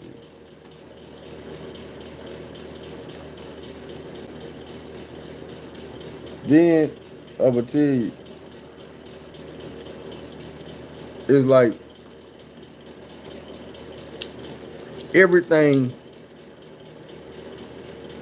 has been done before. Nothing new under the sun. You done heard that all your life. And I told you, we're going to have to start bringing down these sayings like nothing new under the sun. Man, look. These dudes that run this chain gang game or this penitentiary game or this booty dog game, you know what I'm saying? They just using the same thing America used on your ass. Catch you down bad and goddamn me. Now, I was telling dude today in my interview, I ain't want to tell them that I be doing YouTube. Because I don't want no job to come on here and they always want to see a nigga smoking weed. And I got to tell them, man, that ain't real weed, bro. I be just doing that so I can make people feel like they connected with me. But he asked me, like, man, what you been doing the whole time? You ain't been working since June. I was like, man, I had a partial knee surgery. I had a partial knee replacement. He was like, oh, yeah, so what you do in your spare time when you ain't working? You know what I'm saying? Your idle time. I'm like, man, I actually been putting together a documentary. He was like, about what? I'm like, about stopping gang violence. Which is the truth. I mean, I ain't been putting together no documentary, but just so y'all know, it was supposed to be tomorrow. But it got moved to Monday. I got an interview I'm going to go do with LaFell Jackson. LaFell Jackson is one of the Crips from Bangin' Lil Rock. Part 1 and Part 2. If you remember, he was one of the OGs when the mama was crying about her son. And she wanted to come see if she can get her son out the Crips. LaFell Jackson is the nigga she came to that told her, man, you know what I'm saying? Your son a Crip. That's all he gonna be from here on out. You want him out, he got to die out. I don't think you really want your son out that bad. And she was crying, but I'm just saying, you know what I'm saying? LaFell Jackson has made some changes in his life, man. And he on that path of trying to help people. You know what I'm saying? Do that righteous shit. So I'm gonna link with dude Monday. And we gonna eat. And we gonna bring that camera. I might have a few questions wrote down that I'm gonna ask, you know what I'm saying? But with that being said, if y'all got some questions that y'all might want me to ask him, write them down, man, and I'll get to some of them. Let them know, look, the difference between my questions and the questions from the people on the show. But, you know, I know he got some more things going on, man. I'm going to tell him like I'm going to tell everybody else, bro. All these views and all these dirty riding scandals and these penitentiary stores and all that shit, bro, the stores of my abuse, that ain't shit. That's not the mission. That's what I use to get you motherfuckers to come on here and listen to me so I can start saying real shit and start educating my people. My biggest mission has always been to stop the games. Like, I'm not going to sugarcoat it. I'm not going to lie. I'm not going to hide it.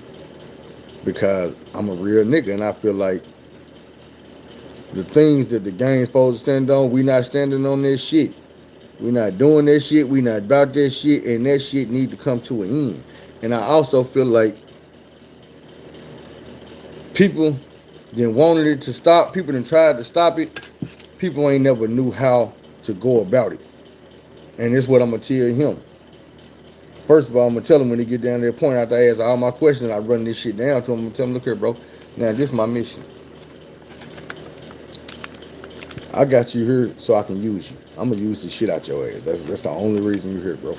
Like, I care about everything I just asked you about, but just being 100, you only here so I can use the fuck out your ass. And this is what I'm going to use you for. I'm going to use you because a whole lot of motherfuckers didn't listen to you already. A whole lot of motherfuckers have seen your face on HBO, banging Lil Rock, spreading that bullshit. When that shit first came out in 92, nigga, I was a kid. And I ain't want to be nothing but a Crip. I heard everything you said, nigga, whether I knew who you was or none of that, nigga, I heard you. I knew the rules and the regulations. You laid them down real clear. I ain't give a damn. You ain't give a damn neither. You was a grown man. I was a kid. Now we both grown. And we both know that was some bullshit. And we both want to do something about it. And I'm going to use you for that, bro, because you got a voice I ain't got. That's why I'm on YouTube. That's why I need subscribers. That's why I need people to watch my videos, because I need a voice. So when I get to telling motherfuckers, look here, bro, it's time for a change. I don't want my voice to fall on deaf ears. I need somebody to listen to me. If it's 1, 2, 3 motherfuckers, I need somebody to listen to. I need somebody to hear me.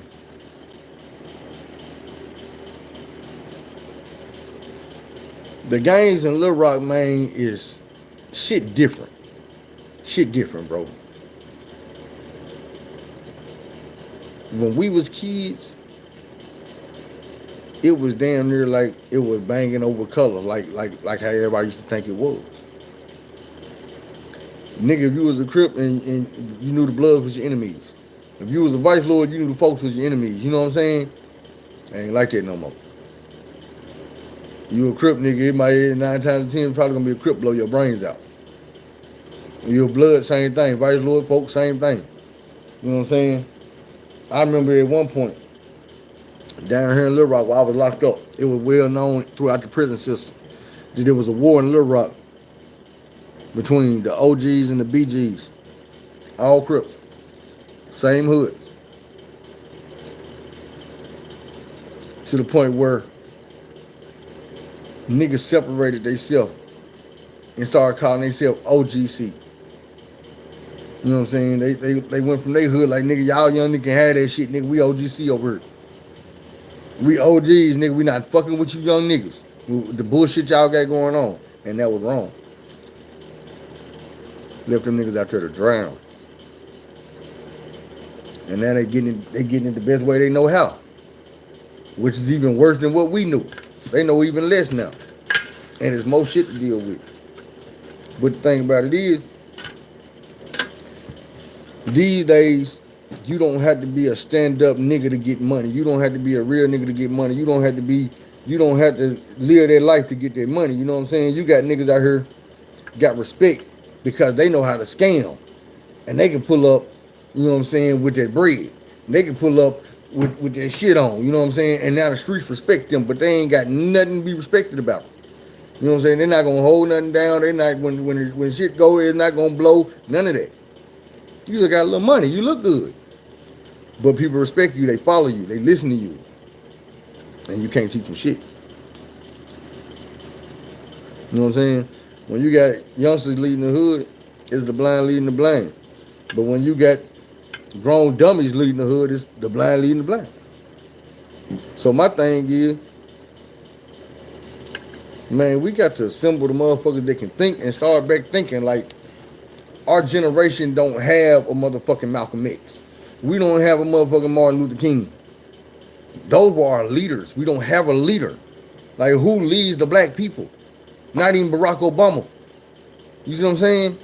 Got higher than Malcolm X and Malcolm ever did, and still didn't lead black people nowhere. And I'm not saying that's his fault, because that wasn't his job. His job was to lead the whole country, not just black people. But black people don't have a leader. We always needed a leader because we don't have a foothold in this country. This ain't our shit.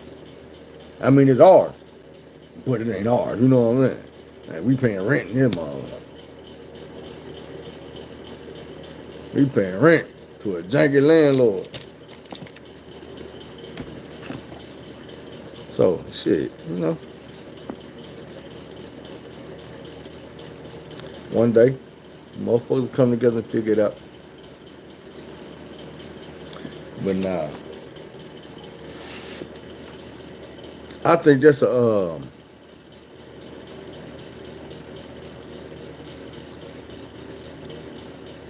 I ain't gonna say a worldwide thing, because I'm pretty sure it's still some places where YGs and the BGs listen to the OGs. This just ain't one of them places. Like Chicago ain't one of them places. Niggas do stupid ass shit. And it's like, I remember when I was young, I would always hear Master P rapping about New Orleans being the murder capital of the world. Or I hear Chicago, the murder capital of the world. In the music. But on the news, I'll be hearing Little Rock is the murder capital of the world. So I had to get older and realize, man, you know what? It's a demographic for a different size city. We a mid-sized major city. When you get to shit like Chicago and Houston and shit, those are major cities. You know what I'm saying? These motherfuckers got over 1 million people living in the city. So it's on a whole different level, and they doing a whole lot more killing. But when you come down to my city, even though it ain't that big, if you look at the crime rate, motherfuckers dropping like flies. For the population, ain't nowhere else like this. It don't always seem that bad to me, because shit, I've been here all my life. I mean, I done went other places. One thing I tell people about Little Rock is we respect it. I say that because when I go out of state, when I go out of town, even when I was younger, on the gangbang and shit, when I was young and I was in shit, people ask me, where you from?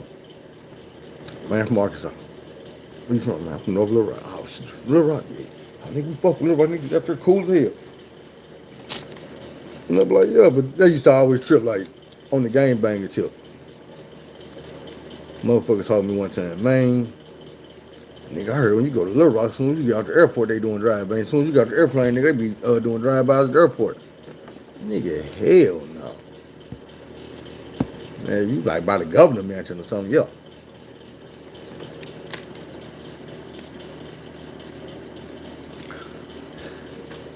I agree. The OGs stop trying to tell the youngster shit because they not trying to hear it. Like, when I say not trying to hear it, them niggas will get to the point where it's gunplay about you trying to tell them how to goddamn me move their motion. They don't want to hear it. If you not they plug, you can't tell them shit. I'm going to tell you, man, it's like, it's the same shit. Because you got young niggas, look here, you got young niggas that came through on their PPP loan and came out with racks. I know some that got businesses and houses. I'm talking about was 19, 20 when that shit hit. And when it was over with, boy, they had changed they family generation. These motherfuckers got businesses and they live in goddamn 6, 7 bedroom houses and they got Audis and they got this and they got this and they got that. I'm like, God damn, bro. I should have been over there with you, run it up. But slow motion better than no motion, especially goddamn if I ain't got to watch my back for it. You know what I'm saying? I'm going to get my money and be straight.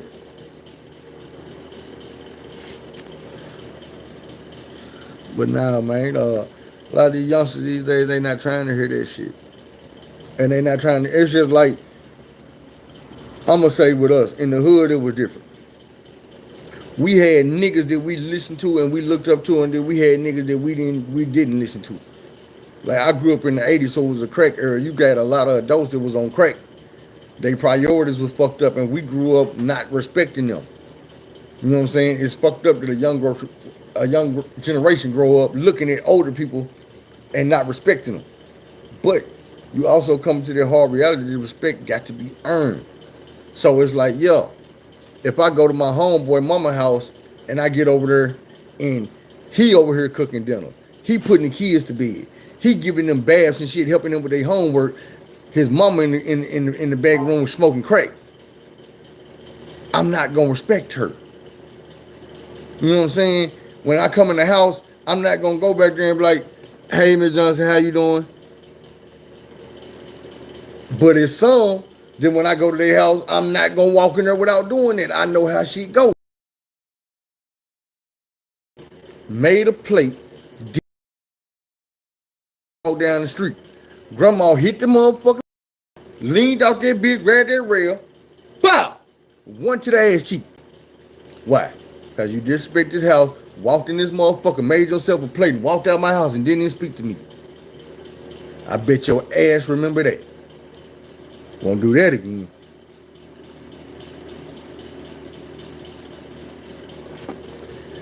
And the reason why, and for the people on the replay, he said a lot of guys from Banging and Little Rock be trying to talk to the kids.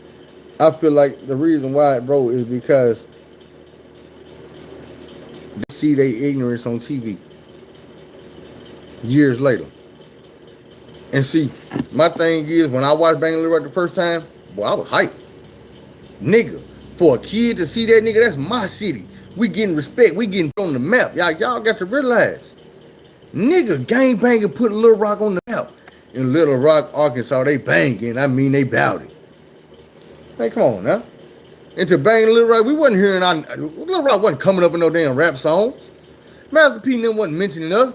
Florida, Arkansas, how you do that there? Yeah, you wasn't hearing none of that before then.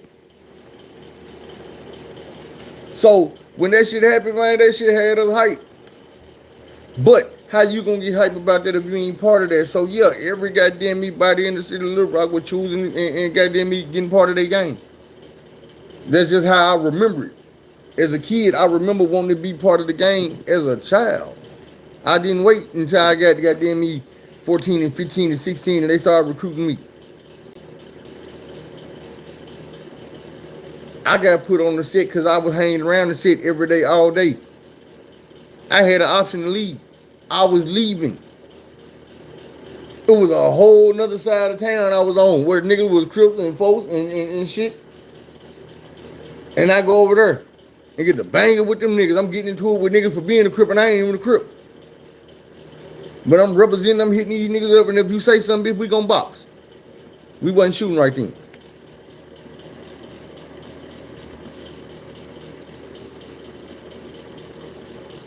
I wanted to tell the white dude today the truth. Because he was like, man, he was thinking it was about money.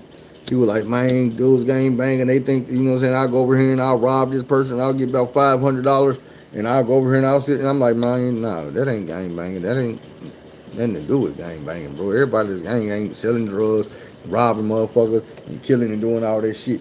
I said, man, the biggest problem with gangs is peer pressure. This is what I wanted to tell him. It's peer pressure.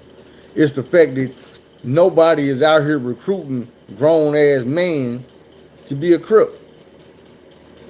Nobody is coming to your job when you 30 years old like, hey, bro, you want to be a Crip, bro? No. They catching you when you 11, 12, 13. You impressionable. You can't think. You willing to let the next motherfucker think for you. It's easier that way. You ain't learned how to think yet. You ain't had been in enough situations to think yet. Ain't no diversity in your motherfucking brain. You know one thing. Shit, I'm gonna pick my clothes out. I guess I might as well let you tell me what to do with the rest of my life. Yeah, I'd be a Crip. Shit, y'all like y'all having fun. Man, that nigga over there ain't finna tell you everything that come along with being a Crip. He don't even know yet. Because I guarantee you, if you like me, the motherfuckers that came to get your ass were kids too. The niggas that recruited me to be a motherfucking Crip, recruited me to be a Crip and put me down. These niggas ain't had no cars. They ain't had no houses in their name, nigga. You wasn't paying nobody bills. You ain't had no motherfucking kids. Nigga, you ain't had shit to live for. And you sitting there telling me to find something to die for. Come on now, make it make sense. So what I'm saying is, at what point do you wake up and realize, like, man, nigga, I don't got a gang bang. Nigga, ain't nobody gonna make me goddamn me walk out here and get to tripping with this nigga because he represents that over there. Because he live over there.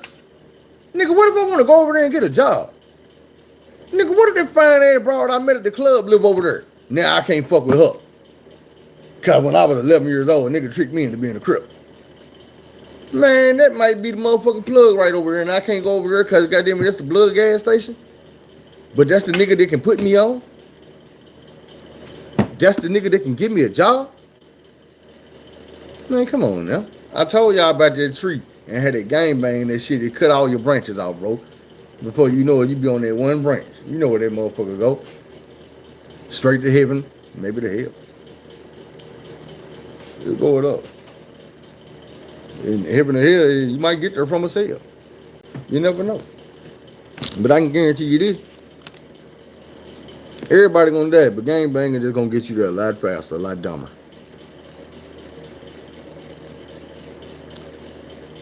I done heard so many people tell me in my lifetime.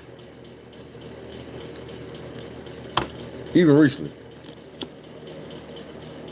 My nephew said, man, when I go, I hope I damn I sleep. I said, shit, nigga, that ain't hard. I said, what you mean? I said, nigga, I can tell you how to do that right now. He said, how? I said, shit, nigga, just go to sleep and don't wake back up. I bet you be dead. So, but what I'm saying is, I forgot what I was saying. I took the long way around. Two, what the fuck was I saying?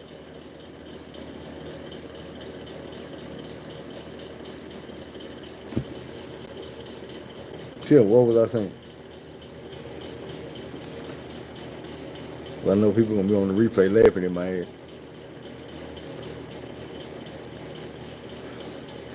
And for everybody got them laughing at him.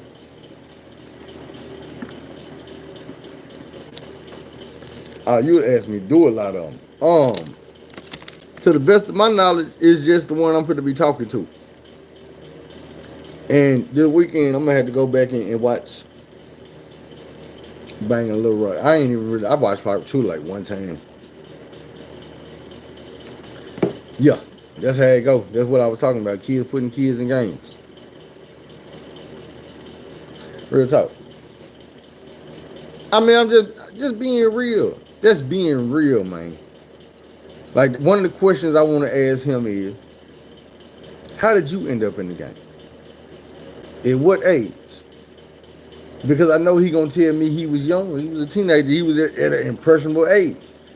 I want to know, like, cause I done been there, and when I came to realization, I didn't even feel comfortable with myself sitting out there like that. Yeah, I'm still associated with a whole bunch of people that I know that's Crips.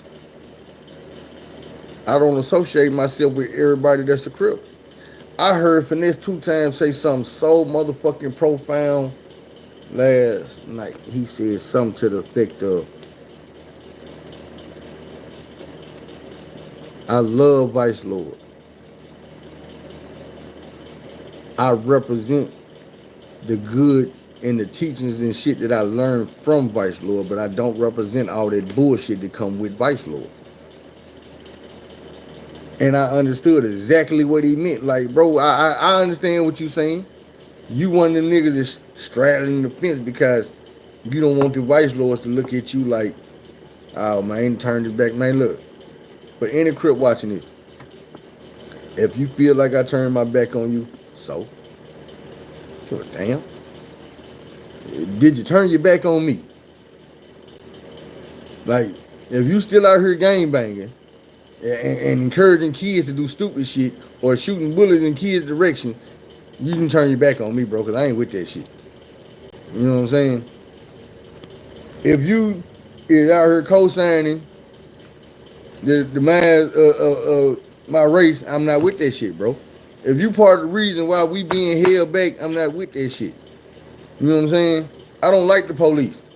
But I promise you, if it was more of us being police than convicts, we would have it better in this world. If it was more of us being judges than inmates, we would have it better in this world. If it was more of us running goddamn Fortune 500 businesses than $1 million trap houses, we would have it better in this world.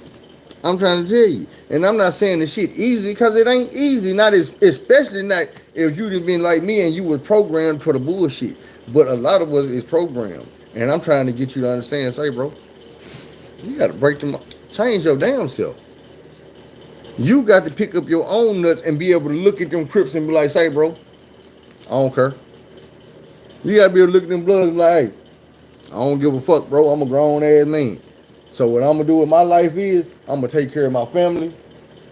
I'm going to build an empire like what them brawls be talking about. I'm going to do that. But you can't do all that shit. You can't go get married and raise a happy family and you still want to be out here cripping, gang banging. How that shit go together? Be for real, bro. How that shit go together? One thing that white dude did say in the interview, man, he said, man, he told his nephew, it just come to a point in your life where you got to decide what side you want to be on. You want to be out here doing this bullshit, looking like a fool, acting an ass, wondering why life giving you all this bad shit, or do you want to be over here trying your best? You know what I'm saying? Not saying you're going to be successful and everything going to go smooth, but as long as you trying, you're going to get something. You're going to get that blessing. Nigga, you ain't trying, you ain't gonna get nothing but lucky. And you ain't gonna get lucky every damn day. You take your ass to work, you gonna get blessed with that paycheck every week, every 2 weeks, however it go. That's how that happen. And when you get it, you ain't got to be doing this. You know what I'm saying? And you know if you take your ass back to work tomorrow, then you fuck around and get another one. You ain't heard it from me, no, it's just a rumor. I heard if you do some work, they pay you. If you keep doing it, they'll keep paying you. And if you fuck around and keep doing it, your ass will stay free. You won't even be in jail. You won't be hanging around these nothing ass motherfuckers doing nothing your damn self. You be doing something with your damn self. Another thing, man, I want to find a way to put together a package, man. An information package for young people, man, letting them know. There's ways out of this shit, man. And I ain't just talking about the gang. I'm talking about ghetto, the poverty. You know what I'm saying? That lifelong curse, that generational curse, man. You know, being broke and struggling and hustling and trying to make ends meet. I told him, like, man, look. Nobody told me when I was in school that the janitor made more than the teacher did. I ain't know that. They make you feel like being that janitor is a degrading job. But I'm gonna be real with you. When the last time you turned on the news and seen all the school janitors on strike, talking about they need more money? This job ain't worth it. This some bullshit. Guess what? Man, them janitors dealing with the exact same kids the teachers dealing with. And they dealing with the worst part. They dealing with the shit, the piss, the trash. That's what they get from the kids. But they ain't complaining about it. They ain't going on strike. Teacher not gonna tell you no shit like that. Trash man make money. Teacher not gonna tell you no shit like that. Truck driver make money.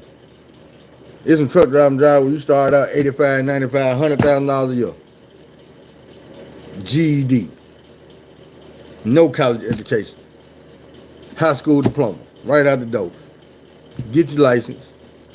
Stay clean for 3 years. Go get your CDL. Never see the projects again. Never live in the hood again. Never have to eat that bullshit they feed you goddamn me at the gas station again.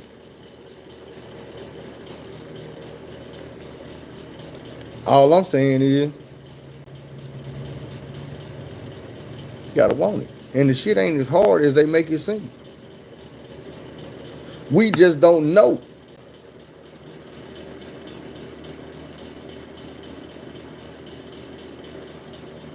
Bro, it ain't.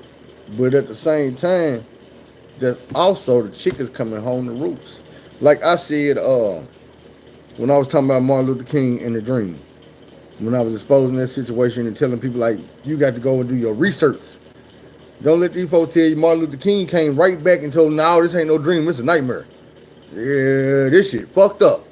And I was telling people, like, way before I even knew that, I even told my mom I ain't like Martin Luther King. I didn't respect him. I didn't like his speech. None of that. And I tell him, well, I'm like, look here, man. You realize the day Martin Luther King had this speech, black people turned around and went home. But they went home back to black schools. They had their own schools. Black libraries, they had their own libraries. Black grocery stores, they had their own grocery stores. They had their own everything. And they were straight. They worked together. They was a community. They did for each other. They helped each other come up and stay up. That's what black people did. But then their dream came. And black people decided, you know, we ain't good enough for each other no more. I'm going to go over here and get my groceries from Kroger's. I ain't going to get them from Mr. Sims no more. But see, it's the difference between Mr. Sims and going down there to Kroger's. See, they going to tell you that Kroger's got the better food, the fresher vegetables, and all this and that. But when you get paid on Friday and your kids hungry on Wednesday, you can't go down there to Kroger's and tell them, hey, let me get some food now and I'm going to pay you Friday. They're going to tell you, how about you get out of my store and get paid Friday, then you bring your ass back. Now, Mr. Sims down there, he know you, he know your mama, been in the hood all your life, he know you. You know where you work at, he know you get paid Friday. So goddamn, when you come in there on Wednesday and tell him your kid's hungry, he gonna give you that food, that meat, that bread, that cheese, cereal, milk, rice, beans, whatever you need. Write it down. I see you Friday. Even if you just coming in with half of that money Friday. And you got to get some more shit. Mr. Sims, no. He understand. And guess what? When his money show, and he needs something, and he go over there to get it, he gonna get it. Wonder why? Because first of all, it's a black-owned business. And them same folks was the folks that came to his store and got some groceries when they needed it. When he went to the tire shop and couldn't afford them 3 tires, they gave him all 4 because they know later on this month, we going to need some bread, egg, and milk. Christmas coming up, I'm going to need that turkey. Put one to the side for me. Let me get that ham. Man, that's just how shit work. But this back, we was at school, so we going to get back to the school part. My mama and them from the country, when they grew up, one of my great aunties named Naomi Berry was their teacher. Naomi Berry is my cousin, the barber, grandma. His grandma and my grandma is cousins.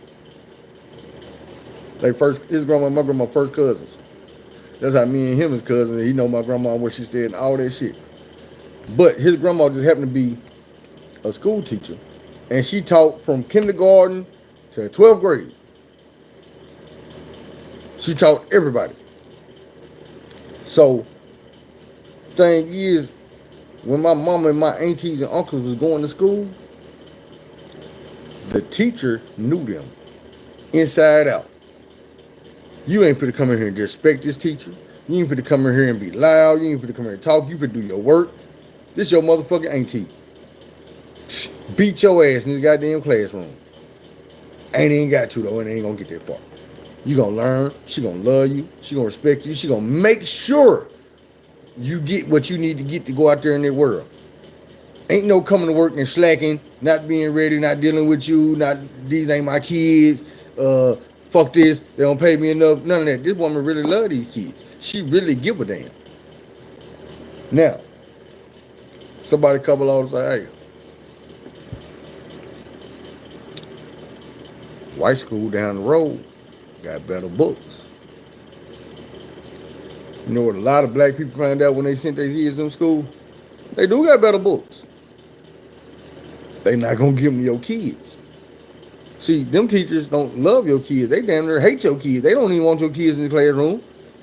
I'm from Little Rock, Central High, Little Rock 9. They didn't want them there. It wasn't just the students, it was the teachers, all them motherfuckers. They didn't want them there. But I'm gonna tell y'all something else about the Little Rock 9 y'all ain't know. I don't know why history ain't did it. Look it up. Majority of the black folks that was part of the Little Rock 9 ended up married to white folks. I don't know why they don't never talk about that. I mean, I ain't never read it in a book or heard it on TV or when they was talking about it in the documentary or none of that shit. I know it because I'm from Little Rock. And I know that the mixed dude or the white dude at the radio station is married to the mixed girl, Trixie, and she is the daughter of one of the Little Rock 9. Her daddy white. She married to a white dude, and you like, when you see the grandkids, you'll never even know. They be telling that story. I'm like, man, quit lying. It was black folks. No, that was my grandma. Man, your grandma was not part of Little Rock 9. You white as hell. But that's how it go. Anyway. I done passed time about an hour and some change ago that I can eat. I'm hungry. I don't know why I'm so hungry. But we're gonna get ready to end this one. I'm gonna hit y'all with something else tomorrow. Maybe later on night, but if I do it, it'll be on the next channel. Now I gotta feed the other channel too. If anybody watch this, man, if you're going through something, if you're feeling peer pressure, man, especially some peer pressure, because that's some of the biggest bullshit that we deal with, man. Being young, not knowing how to deal with shit, and another motherfucker putting pressure on you, making you conform to some bullshit, man. And as kids, we don't know what the future holds. We don't know what's going on in life. You know what I'm saying? It's easy to find yourself in that wormhole of being in a game. All I'm gonna tell you is, man, find you a nigga in the game, ask him what's the benefits. For real. Like when you look up a job and they tell you, okay, these are the benefits. We gonna pay you this amount of money every week. We gonna give you health care, vision care, dental care, life insurance, 401k. We gonna match your 401k. Some jobs tell you we gonna give you a company vehicle. We gonna give you petty cash. All these different type of shit that you get benefits when you get a job. Have anybody ever thought to ask, what are the benefits of me joining the Crips? What's the benefit? Am I gonna get some life insurance? Nah, nigga, you might get some. You gonna get some death insurance. We can ensure you gonna die soon. Here's a prison insurance. We can assure you going to prison if you keep it up. You know what I'm saying? Could have been a zookeeper. Now you just out here living with the wolves, dealing with the snakes, trying to be a gorilla. looking like a monkey. You know what I'm saying? It's a whole lot of shit, man. As kids, we don't know how to look at these situations as grown-ups do. My thing is convincing the grown-ups to start looking at the shit as grown-ups should. Come on, bro. It ain't no way in the world you as a blood, crip, folk, vice lord, 13 or whatever you is, can sit back and say you proud of the kids coming up behind you, the shit they doing, the smut they putting on the hood. We did the shit too. That's why a lot of people be feeling like they ain't got the right to go back and tell somebody else to stop gang banging or stop doing this. Man, I did it too. Exactly, nigga. You ain't learned yet. You ain't shed enough motherfucking tears behind closed doors. You ain't lost enough homeboys, been to enough funerals, did enough time, had to go see that parole board enough time, had to check that box, yeah, I'm gonna fill it enough time, man. That shit get old, bro. I've been doing that shit for a long ass time. Lying on motherfucking job applications and interviews and shit like I ain't never been to jail. Motherfucker asking me, bro, you surely is dressed up be coming here for a driving job. Yeah, bro, because I don't want y'all to see all this shit all over me.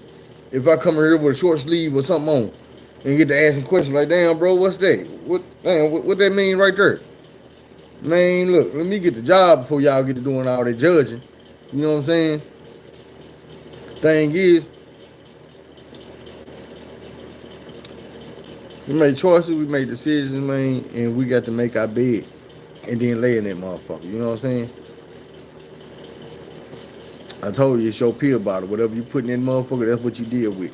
It's your consequences gonna come quick, as they gonna come later on, or is they gonna come every time you need the motherfucker not to be there. Like, that's what being a felon mean. I wake up every day, that shit don't even be on my mind.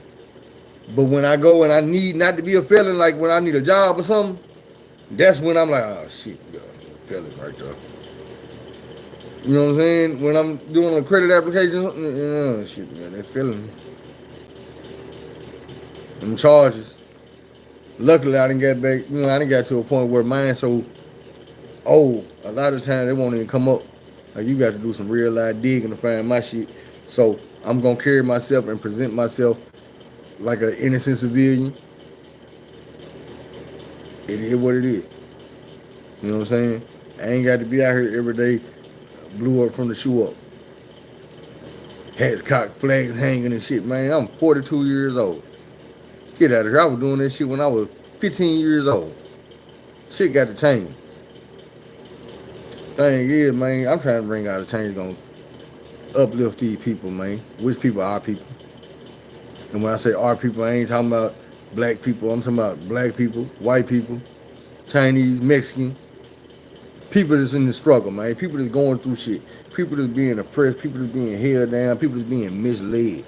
Man, there's so much false information and misinformation, man. It's just information we ain't being given. Like, man, listen to what I'm about to tell you. I'm smoking a blunt one day. And I'm talking to this dude. Well, really, I'm hanging with my homeboy, and the dude across the street is talking.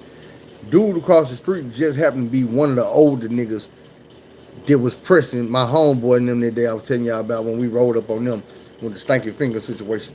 All that. Well, this nigga grown now. He done changed his ways, and he talking. And, this man Mason and all type of shit now. But he telling my little homeboy, my little brother, because they represent the same thing about credit. And he was like, man, I'm going to tell you one of the easiest ways to be a credit. He said, man, get you a credit card. Use it the right way. Never go over 30% of your spending limit. Meaning, if your spending limit is $300, $99 and less is your limit. Bam. But you need to use that credit card. So what you want to do is, you say, like, at the time,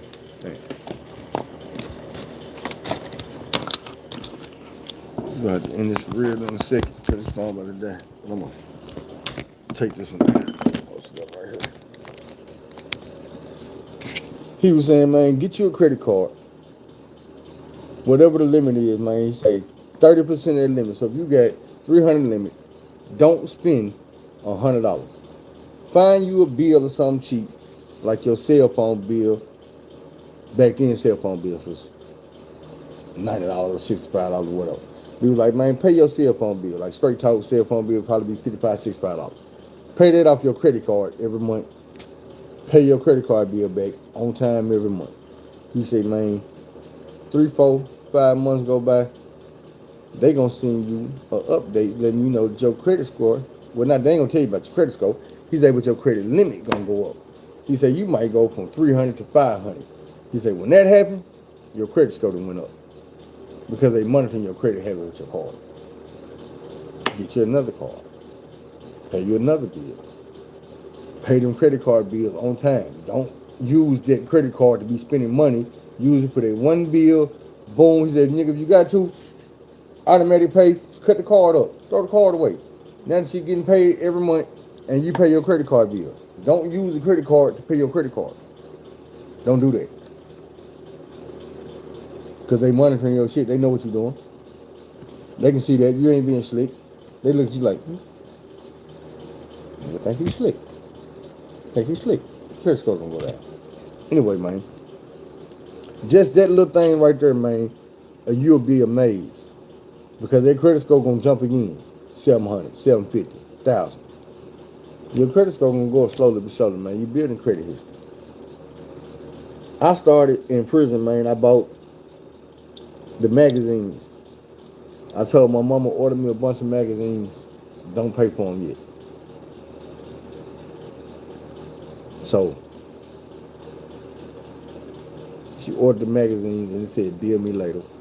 I filled out the card for bill me later. I paid for the magazines. Once you pay for the magazines go to your credit report. Your credit is the fact that they gave you this magazine on credit. You've been getting them for probably 7, 8 months. And you finally cashed out and paid their ass.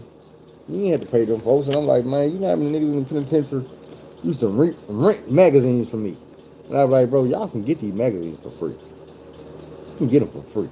Even if you never pay for them, you're going to get them for a year. So if you just get the Vibe this year, and then next year you're going to get the Source, and then you're going to get XXL, and then you're going to get Vibe, and then you're going to get Essence, and you're going to get Ebony Jet. I was getting them all and I was paying for them. I hustled a little bit, send their money back, and pay for them. But I was doing it just for that credit part. The white dude told me about the credit. But man, do that, man. Do something to better yourself. Don't be afraid to take the long road instead of the wrong road. Do things the long way instead of the wrong way. Tell somebody you love them. We out.